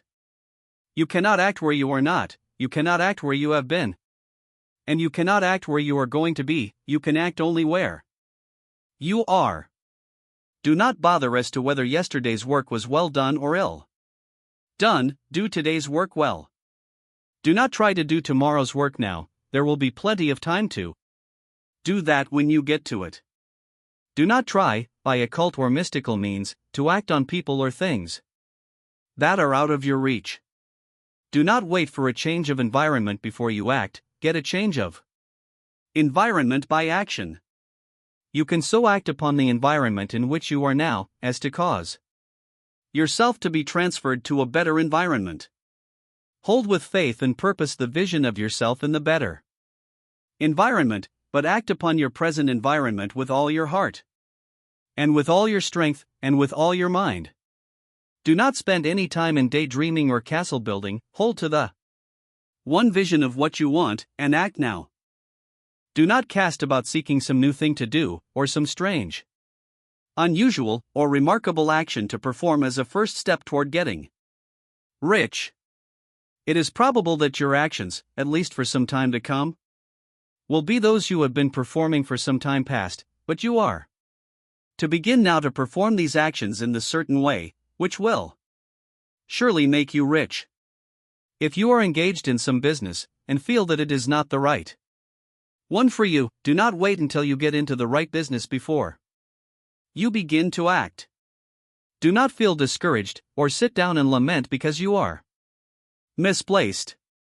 No man was ever so misplaced but that he could find the right place, and no man ever became so involved in the wrong business but that he could get into the right business. Hold the vision of yourself in the right business, with the purpose to get into it, and the faith that you will get into it, and are getting into it, but act in your present business. Use your present business as the means of getting a better one, and use your present environment as the means of getting into a better one. Your vision of the right business, if held with faith and purpose, will cause the Supreme to move the right business toward you, and your action, if performed in the certain way, will cause you to move toward the business. If you are an employee or wage earner and feel that you must change places in order to get what you want, do not project your thought into space and rely upon it to get you another job. It will probably fail to do so. Hold the vision of yourself in the job you want, while you act with faith and purpose on the job you have, and you will certainly get the job you want. Your vision and faith will set the creative force in motion to bring it toward you, and your action will cause the forces in your own environment to move you toward the place you want. In closing this chapter, we will add another statement to our syllabus. There is a thinking stuff from which all things are made, and which, in its original state, permeates, penetrates, and fills the interspaces of the universe. A thought, in this substance, produces the thing that is imaged by the thought. Man can form things in his thought, and, by impressing his thoughts upon formless substance, can cause the thing he thinks about to be created. In order to do this, man must pass from the competitive to the creative mind. He must form a clear mental picture of the things he wants, and hold this picture in his thoughts with the fixed purpose to get what he wants, and the unwavering faith that he does get what he wants, closing his mind to all that may tend to shake his purpose, dim his vision, or quench his faith. That he may receive what he wants when it comes, man must act now upon the people and things in his present environment. You must use your thought as directed in previous chapters, and begin to do what you can do where you are, and you must do all that you can do where you are. You can advance only by being larger than your present place, and no man is larger than his present place who leaves undone any of the work pertaining to that place. The world is advanced only by those who more than fill their present places. If no man quite filled his present place, you can see that there must be a going backward in everything. Those who do not quite fill their present places are a dead weight upon society, government, commerce, and industry. They must be carried along by others at a great expense. The progress of the world is retarded only by those who do not fill the places they are holding. They belong to a former age and a lower stage or plane of life, and their tendency is toward degeneration. No society could advance if every man was smaller than his place. Social evolution is guided by the law of physical and mental evolution. In the animal world, evolution is caused by excess of life. When an organism has more life than can be expressed in the functions of its own plane, it develops the organs of a higher plane, and a new species is originated.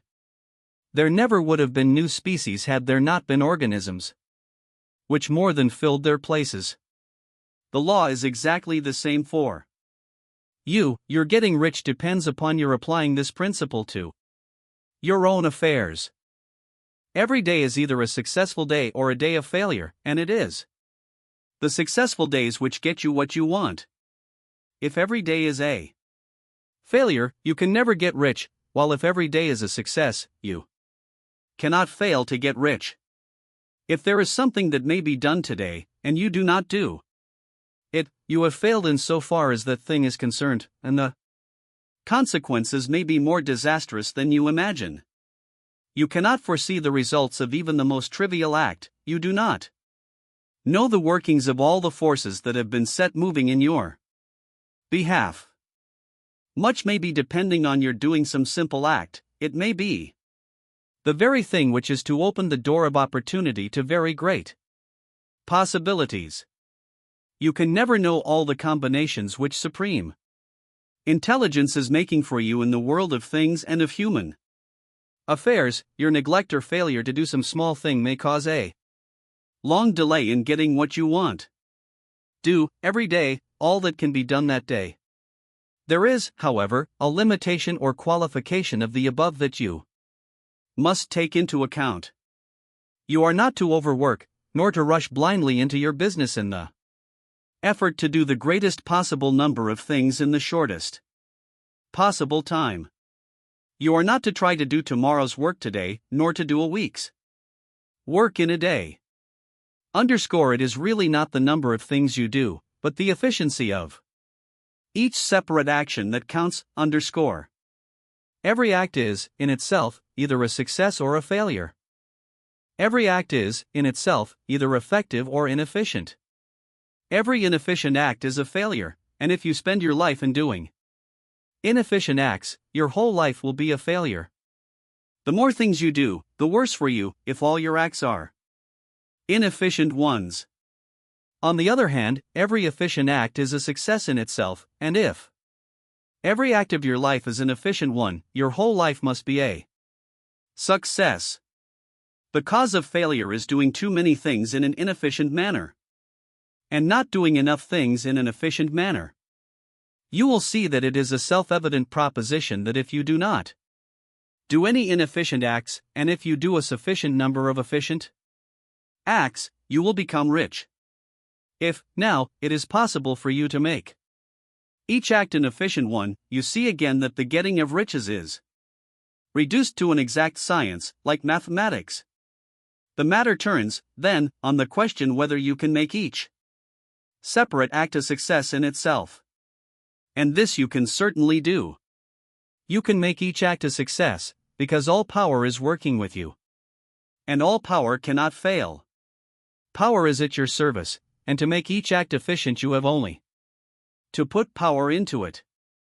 Every action is either strong or weak, and when everyone is strong, you are acting in the certain way which will make you rich. Every act can be made strong and efficient by holding your vision while you are doing it, and putting the whole power of your faith and purpose into it. It is at this point that the people fail who separate mental power from personal action. They use the power of mind in one place and at one time, and they act in another place and at another time. So their acts are not successful in themselves, too many of them are inefficient.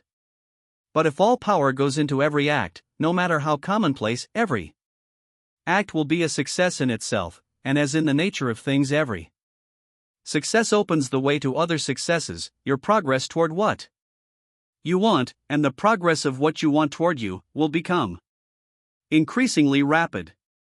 Remember that successful action is cumulative in its results. Since the desire for more life is inherent in all things, when a man begins to move toward larger life, more things attach themselves to him, and the influence of his desire is multiplied. Do, every day, all that you can do that day, and do each act in an efficient manner.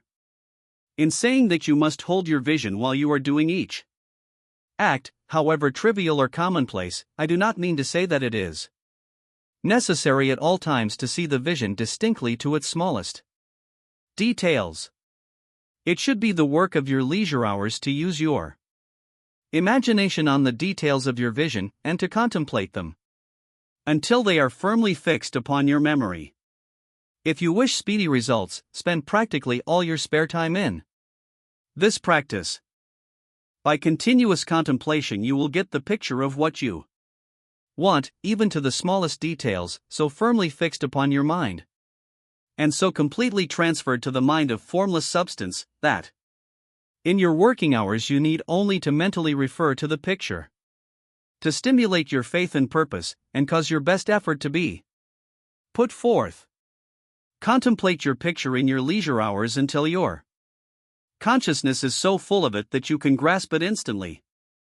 You will become so enthused with its bright promises that the mere thought of it will call forth the strongest energies of your whole being.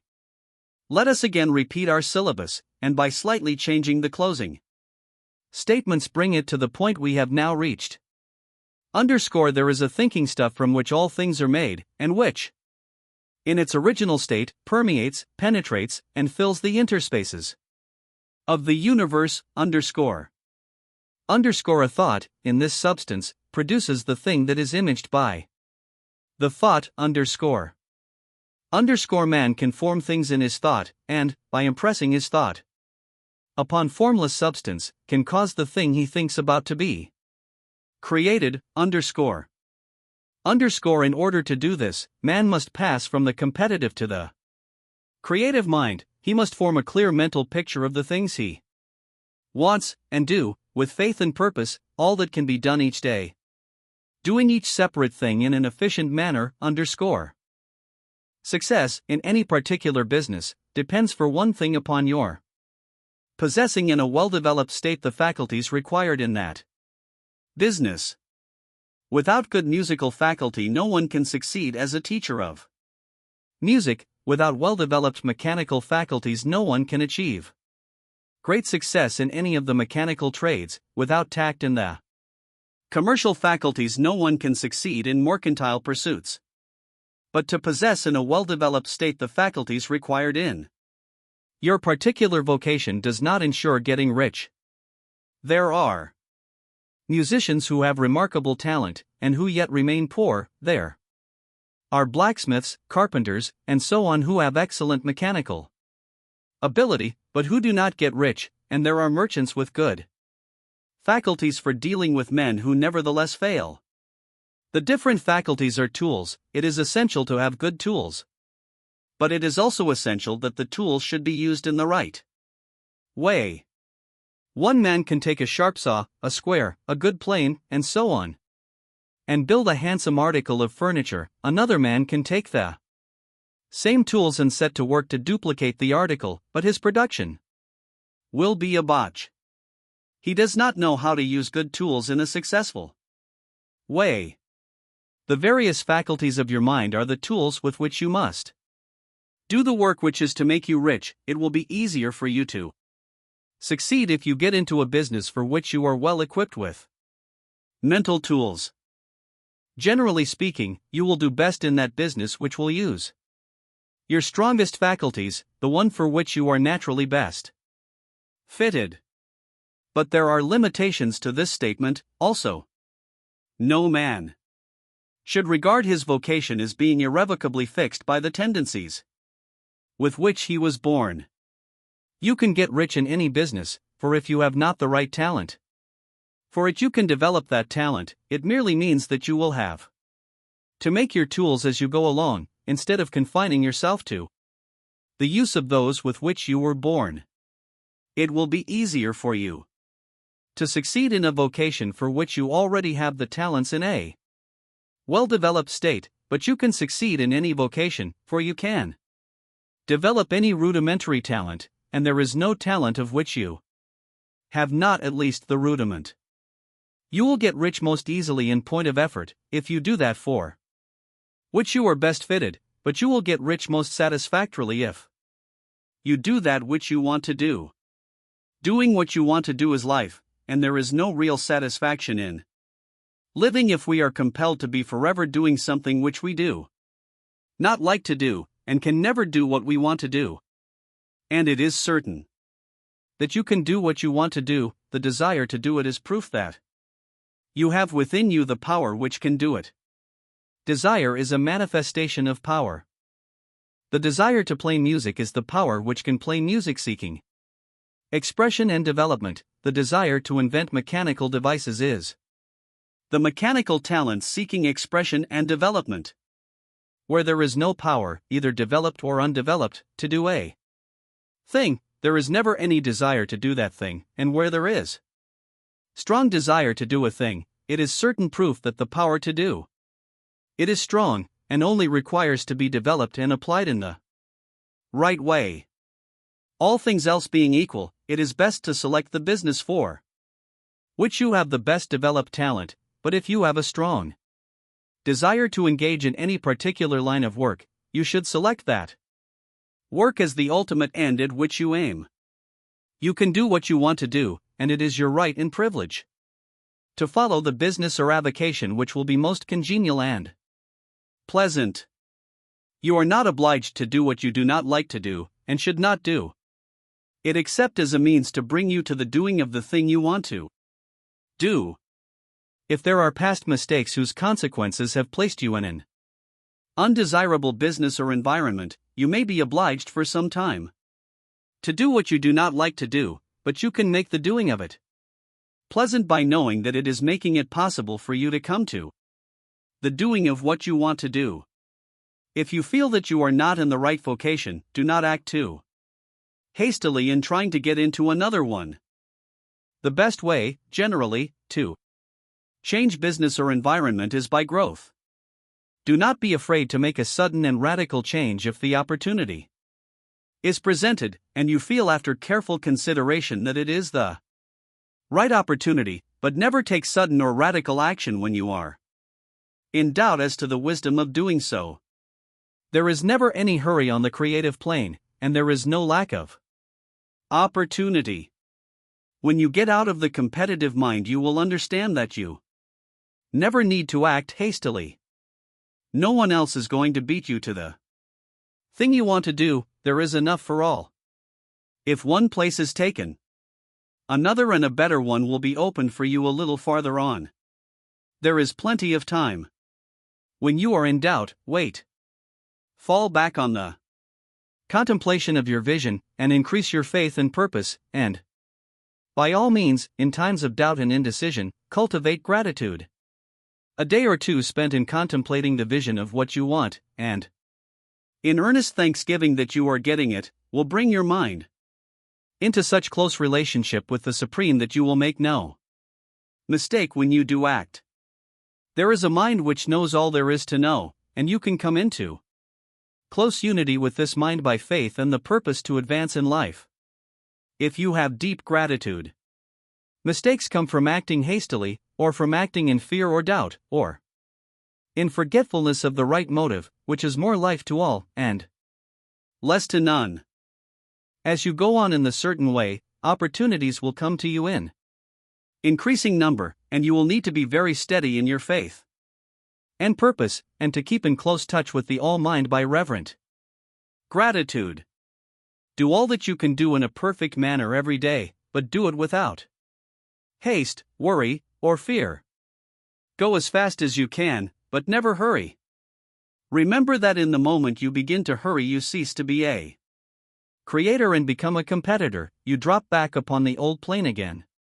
Whenever you find yourself hurrying, call a halt, fix your attention on the mental image of the thing you want, and begin to give thanks that you are getting it.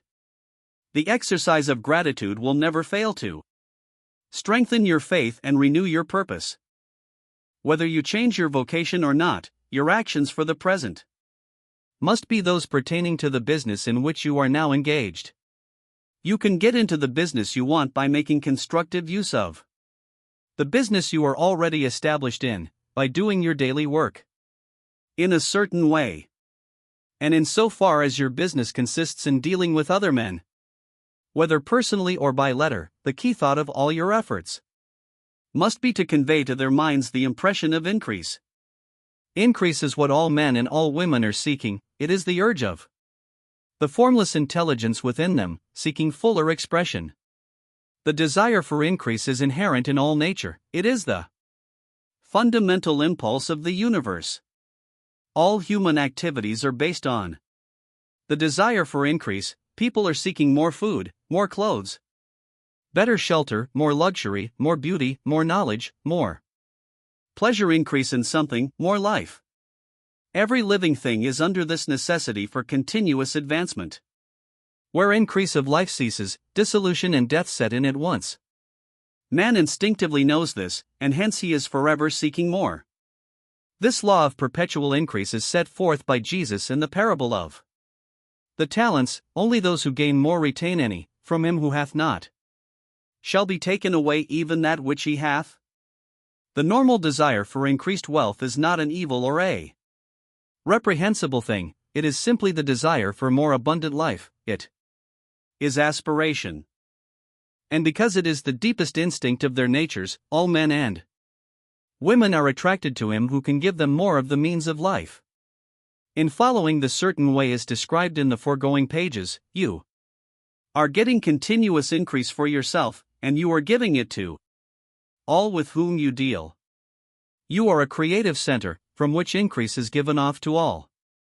Be sure of this, and convey assurance of the fact to every man, woman, and child with whom you come in contact.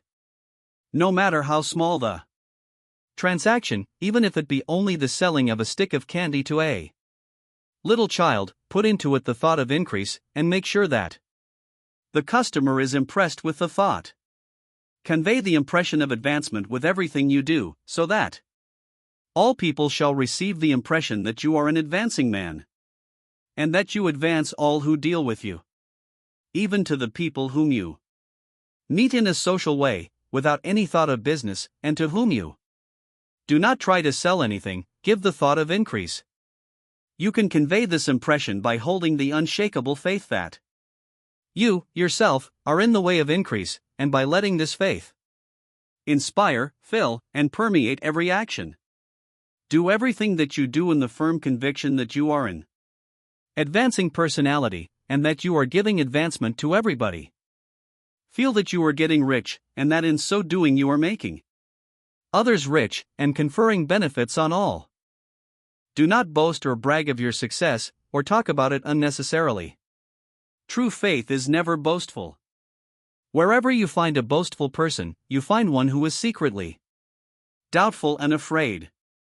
Simply feel the faith, and let it work out in every transaction. Let every act and tone and look express the quiet assurance that you are getting rich, that you are already rich. Words will not be necessary to communicate this feeling to others, they will feel the sense of increase when in your presence, and will be attracted to you again. You must so impress others that they will feel that in associating with you they will get increase for themselves. See that you give them a use value greater than the cash value you are taking from them. Take an honest pride in doing this, and let everybody know it, and you will have no lack of customers. People will go where they are given increase, and the Supreme, which desires increase in all, and which knows all, will move toward you men and women who have never heard of you. Your business will increase rapidly, and you will be surprised at the unexpected benefits which will come to you. You will be able from day to day to make larger combinations, secure greater advantages, and to go on into a more congenial vocation if you desire to do so.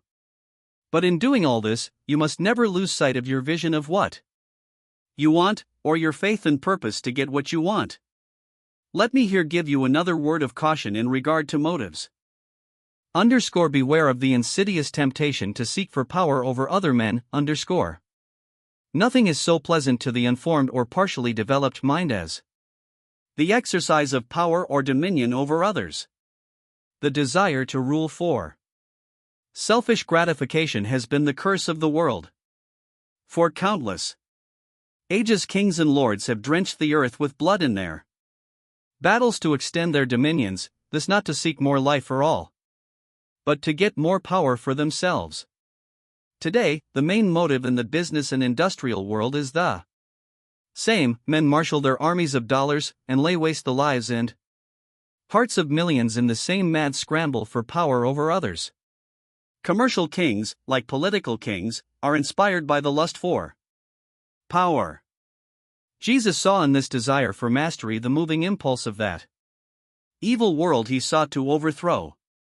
Read the 23rd chapter of Matthew, and see how he pictures the lust of the Pharisees to be called master, to sit in the high places, to domineer over others, and to lay burdens on the backs of the less fortunate, and note how he compares this lust for dominion with the brotherly seeking for the common good to which he calls his disciples. Look out for the temptation to seek for authority, to become a master, to be considered as one who is above the common herd, to impress others by lavish display, and so on. The mind that seeks for mastery over others is the competitive mind. And the competitive mind is not the creative one. In order to master your environment and your destiny, it is not at all necessary that you should rule over your fellow men, and indeed, when you fall into the world's struggle for the high places, you begin to be conquered by fate and environment, and your getting rich becomes a matter of chance and speculation. Beware of the competitive mind. No better statement of the principle of creative action can be formulated than the favorite declaration of the late Golden Rule Jones of Toledo: what I want for myself, I want for everybody. What I have said in the last chapter applies as well to the professional man and the wage earner as to the man who is engaged in mercantile business. No matter whether you are a physician, a teacher, or a clergyman, if you can give increase of life to others and make them sensible of the fact, they will be attracted to you, and you will get rich. The physician who holds the vision of himself as a great and successful healer, and who works toward the complete realization of that vision with faith and purpose, as described in former chapters, will come into such close touch with the source of life that he will be phenomenally successful. Patients will come to him in throngs. No one has a greater opportunity to carry into effect the teachings of this book than the practitioner of medicine. It does not matter to which of the various schools he may belong, for the principle of healing is common to all of them, and may be reached by all alike. The advancing man in medicine, who holds to a clear mental image of himself as successful, and who obeys the laws of faith, purpose, and gratitude, will cure every curable case he undertakes, no matter what remedies he may use. In the field of religion, the world cries out for the clergyman who can teach his hearers the true science of abundant life. He who masters the details of the science of getting rich, together with the allied sciences of being well, of being great, and of winning love, and who teaches these details from the pulpit, will never lack for a congregation. This is the gospel that the world needs. It will give increase of life, and men will hear it gladly, and will give liberal support to the man who brings it to them. What is now needed is a demonstration of the science of life from the pulpit. We want preachers who can not only tell us how, but who, in their own persons, will show us how. We need the preacher who will himself be rich, healthy, great, and beloved, to teach us how to attain to these things, and when he comes he will find a numerous and loyal following. The same is true of the teacher who can inspire the children with the faith and purpose of the advancing life. He will never be out of a job. And any teacher who has this faith and purpose can give it to his pupils. He cannot help giving it to them if it is part of his own life and practice. What is true of the teacher, preacher, and physician is true of the lawyer, dentist, real estate man, insurance agent, of everybody. The combined mental and personal action I have described is infallible. It cannot fail. Every man and woman who follows these instructions steadily, perseveringly, and to the letter, will get rich. The law of the increase of life is as mathematically certain in its operation as the law of gravitation. Getting rich is an exact science. The wage earner will find this as true of his case as of any of the others mentioned. Do not feel that you have no chance to get rich, because you are working where there is no visible opportunity for advancement, where wages are small and the cost of living high. Form your clear mental vision of what you want, and begin to act with faith and purpose. Do all the work you can do, every day, and do each piece of work in a perfectly successful manner. Put the power of success, and the purpose to get rich, into everything that you do. But do not do this merely with the idea of currying favor with your employer, in the hope that he, or those above you, will see your good work and advance you. It is not likely that they will do so. The man who is merely a good workman, filling his place to the very best of his ability, and satisfied with that, is valuable to his employer, and it is not to the employer's interest to promote him. He is worth more where he is.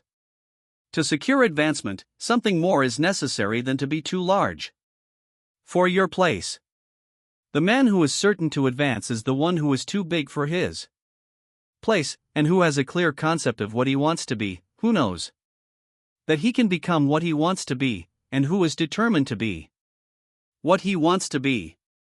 Do not try to more than fill your present place with a view to pleasing your employer. Do it with the idea of advancing yourself.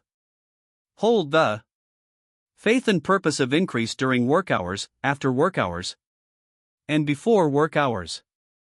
Hold it in such a way that every person who comes in contact with you, whether foreman, fellow workman, or social acquaintance, will feel the power of purpose radiating from you, so that everyone will get the sense of advancement and increase from you.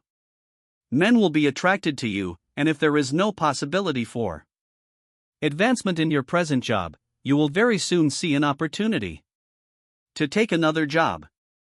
There is a power which never fails to present opportunity to the advancing man who is moving in obedience to law.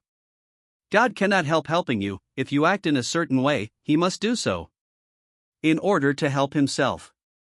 There is nothing in your circumstances or in the industrial situation that can keep you down. If you cannot get rich working for the steel trust, you can get rich on a 10-acre farm, and if you begin to move in the certain way, you will certainly escape from the clutches of the steel trust and get onto the farm or wherever else you wish to be. If a few thousands of its employees would enter upon the certain way, the steel trust would soon be in a bad plight. It would have to give its workingmen more opportunity, or go out of business. Nobody has to work for a trust. The trusts can keep men in so-called hopeless conditions only so long as there are men who are too ignorant to know of the science of getting rich, or too intellectually slothful to practice it. Begin this way of thinking and acting, and your faith and purpose will make you quick to see any opportunity to better your condition. Such opportunities will speedily come, for the Supreme, working in all and working for you, will bring them before you. Do not wait for an opportunity to be all that you want to be. When an opportunity to be more than you are now is presented and you feel impelled toward it, take it. It will be the first step toward a greater opportunity. There is no such thing possible in this universe as a lack of opportunities for the man who is living the advancing life. It is inherent in the constitution of the cosmos that all things shall be for him and work together for his good, and he must certainly get rich if he acts and thinks in the certain way. So let wage-earning men and women study this book with great care, and enter with confidence upon the course of action it prescribes. It will not fail. Many people will scoff at the idea that there is an exact science of getting rich, holding the impression that the supply of wealth is limited. They will insist that social and governmental institutions must be changed before even any considerable number of people can acquire a competence. But this is not true. It is true that existing governments keep the masses in poverty, but this is because the masses do not think and act in the certain way. If the masses begin to move forward as suggested in this book, neither governments nor industrial systems can check them. All systems must be modified to accommodate the forward movement. If the people have the advancing mind, have the faith that they can become rich, and move forward with the fixed purpose to become rich, nothing can possibly keep them in poverty. Individuals may enter upon the certain way at any time, and under any government, and make themselves rich, and when any considerable number of individuals do so under any government, they will cause the system to be so modified as to open the way for others. The more men who get rich on the competitive plane, the worse for others. The more who get rich on the creative plane, the better for others. The economic salvation of the masses can only be accomplished by getting a large number of people to practice the scientific method set down in this book, and become rich. These will show others the way, and inspire them with a desire for real life, with the faith that it can be attained, and with the purpose to attain it. For the present, however, it is enough to know that neither the government under which you live nor the capitalistic or competitive system of industry can keep you from getting rich. When you enter upon the creative plane of thought, you will rise above all these things and become a citizen of another kingdom. But remember that your thought must be held upon the creative plane. You are never for an instant to be betrayed into regarding the supply as limited, or into acting on the moral level of competition. Whenever you do fall into old ways of thought, correct yourself instantly, for when you are in the competitive mind, you have lost the cooperation of the mind of the whole. Do not spend any time in planning as to how you will meet possible emergencies in the future, except as the necessary policies may affect your actions today. You are concerned with doing today's work in a perfectly successful manner, and not with emergencies which may arise tomorrow. You can attend to them as they come. Do not concern yourself with questions as to how you shall surmount obstacles which may loom upon your business horizon, unless you can see plainly that your course must be altered today in order to avoid them. No matter how tremendous an obstruction may appear at a distance, you will find that if you go on in the certain way it will disappear as you approach it, or that a way over, through, or around it will appear. No possible combination of circumstances can defeat a man or woman who is proceeding to get rich along strictly scientific lines. No man or woman who obeys the law can fail to get rich any more than one can multiply 2 by 2 and fail to get 4. Give no anxious thought to possible disasters, obstacles, panics, or unfavorable combinations of circumstances. It is time enough to meet such things when they present themselves before you in the immediate present, and you will find that every difficulty carries with it the wherewithal for its overcoming. Guard your speech. Never speak of yourself, your affairs, or of anything else in a discouraged or discouraging way. Never admit the possibility of failure, or speak in a way that infers failure as a possibility. Never speak of the times as being hard, or of business conditions as being doubtful. Times may be hard and business doubtful for those who are on the competitive plane, but they can never be so for you. You can create what you want, and you are above fear. When others are having hard times and poor business, you will find your greatest opportunities. Train yourself to think of and to look upon the world as a something which is becoming, which is growing, and to regard seeming evil as being only that which is undeveloped. Always speak in terms of advancement. To do otherwise is to deny your faith, and to deny your faith is to lose it. Never allow yourself to feel disappointed. You may expect to have a certain thing at a certain time, and not get it at that time, and this will appear to you like failure. But if you hold to your faith, you will find that the failure is only apparent. Go on in the certain way, and if you do not receive that thing, you will receive something so much better that you will see that the seeming failure was really a great success. A student of this science had set his mind on making a certain business combination which seemed to him at the time to be very desirable, and he worked for some weeks to bring it about.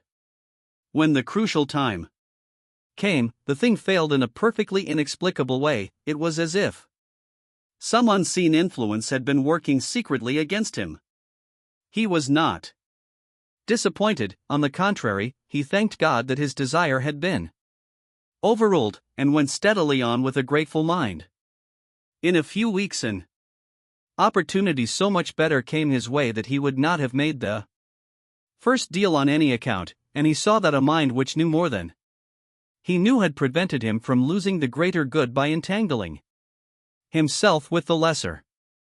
That is the way every seeming failure will work out for you, if you keep your faith, hold to your purpose, have gratitude, and do, every day, all that can be done that day, doing each separate act in a successful manner. Underscore when you make a failure, it is because you have not asked for enough. Keep on, and a larger thing than you were seeking will certainly come to you. Underscore remember this. You will not fail because you lack the necessary talent to do what you wish to do. If you go on as I have directed, you will develop all the talent that is necessary to the doing of your work. It is not within the scope of this book to deal with the science of cultivating talent, but it is as certain and simple as the process of getting rich. However, do not hesitate or waver for fear that when you come to any certain place you will fail for lack of ability. Keep right on, and when you come to that place, the ability will be furnished to you. The same source of ability which enabled the untaught Lincoln to do the greatest work in government ever accomplished by a single man is open to you. You may draw upon all the mind there is for wisdom to use in meeting the responsibilities which are laid upon you. Go on in full faith. Study this book. Make it your constant companion until you have mastered all the ideas contained in it. While you are getting firmly established in this faith, you will do well to give up most recreations and pleasures, and to stay away from places where ideas conflicting with these are advanced in lectures or sermons. Do not read pessimistic or conflicting literature, or get into arguments upon the matter. Do very little reading, outside of the writers mentioned in the preface. Spend most of your leisure time in contemplating your vision, and in cultivating gratitude, and in reading this book. It contains all you need to know of the science of getting rich, and you will find all the essentials summed up in the following chapter. There is a thinking stuff from which all things are made, and which, in its original state, permeates, penetrates, and fills the interspaces of the universe. A thought in this substance produces the thing that is imaged by the thought.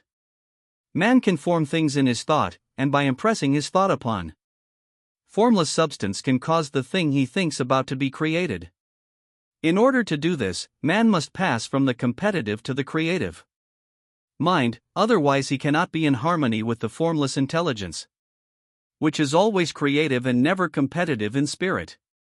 Man may come into full harmony with the formless substance by entertaining a lively and sincere gratitude for the blessings it bestows upon him. Gratitude unifies the mind of man with the intelligence of substance, so that man's thoughts are received by the formless. Man can remain upon the creative plane only by uniting himself with the formless intelligence through a deep and continuous feeling of gratitude. Man must form a clear and definite mental image of the things he wishes to have, to do, or to become, and he must hold this mental image in his thoughts, while being deeply grateful to the Supreme that all his desires are granted to him. The man who wishes to get rich must spend his leisure hours in contemplating his vision, and in earnest thanksgiving that the reality is being given to him. Too much stress cannot be laid on the importance of frequent contemplation of the mental image, coupled with unwavering faith and devout gratitude. This is the process by which the impression is given to the formless, and the creative forces set in motion. The creative energy works through the established channels of natural growth, and of the industrial and social order. All that is included in his mental image will surely be brought to the man who follows the instructions given above, and whose faith does not waver. What he wants will come to him through the ways of established trade and commerce. In order to receive his own when it shall come to him, man must be active, and this activity can only consist in more than filling his present place. He must keep in mind the purpose to get rich through the realization of his mental image. And he must do, every day, all that can be done that day, taking care to do each act in a successful manner. He must give to every man a use value in excess of the cash value he receives, so that each transaction makes for more life, and he must so hold the advancing thought that the impression of increase will be communicated to all with whom he comes in contact. The men and women who practice the foregoing instructions will certainly get rich, and the riches they receive will be in exact proportion to the definiteness of their vision, the fixity of their purpose, the steadiness of their faith, and the depth of their gratitude. Asterisk asterisk asterisk asterisk asterisk. Further aids toward getting rich right. The Nautilus is published monthly for the express purpose of making men and women who can do what they will to do. It abounds in practical ideas and in the bright inspiration that impels you to use the ideas. Use it as first aid. Wallace D. Wattles, who wrote this book, teaches constructive science. In every number of the magazine, how to think so as to promote yourself is what you want to know. He teaches it. Elizabeth and William E. Town teach it, too.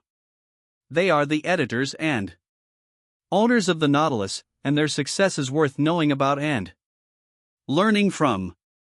And Thomas Dreyer, of the Sheldon School of Salesmanship, writes for Nautilus on business growing. So does Frank Andrews Fall, of the University of New York. And several others. These folks know how. Get in touch with success and successful people through Nautilus. Then there is our success department, where everybody is invited to say his say, and prizes are given for best letters. The Nautilus teaches and inspires health, wealth, and happiness in all departments of life. Don't miss Wallace D. Wattles' great new serial story, As a Grain of Mustard Seed, which will begin in an early number of the magazine. Send $1 for a year's subscription to the Nautilus, with a copy of Making the Man Who Can, and Marital Unrest, A New Remedy, both by Wallace D. Wattles. Or, send 10 cents for a 3-month trial and a copy of Marital Unrest. Do you want more books on how to succeed? Read Bruce McClelland's Prosperity Through Thought. Force, price, $1, to which Els Wheeler Wilcox gave nearly a page of space in the New York Journal, and read How to Grow Success, by Elizabeth Town, 50C. And don't you want to? Read Wallace D. Wattles' New Science of Living and Healing, price, 50C. Address: Elizabethtown, Department T.S., Holyoke, Massachusetts. Asterisk asterisk asterisk asterisk asterisk. Transcriber's notes. Punctuation has been made consistent. Variations in spelling and hyphenation were retained as they appear in the original publication. The following change has been made. Page 87, purpose changed to propose, who propose with. End of Project Gutenberg's The Science of Getting Rich, by Wallace D. Wattles.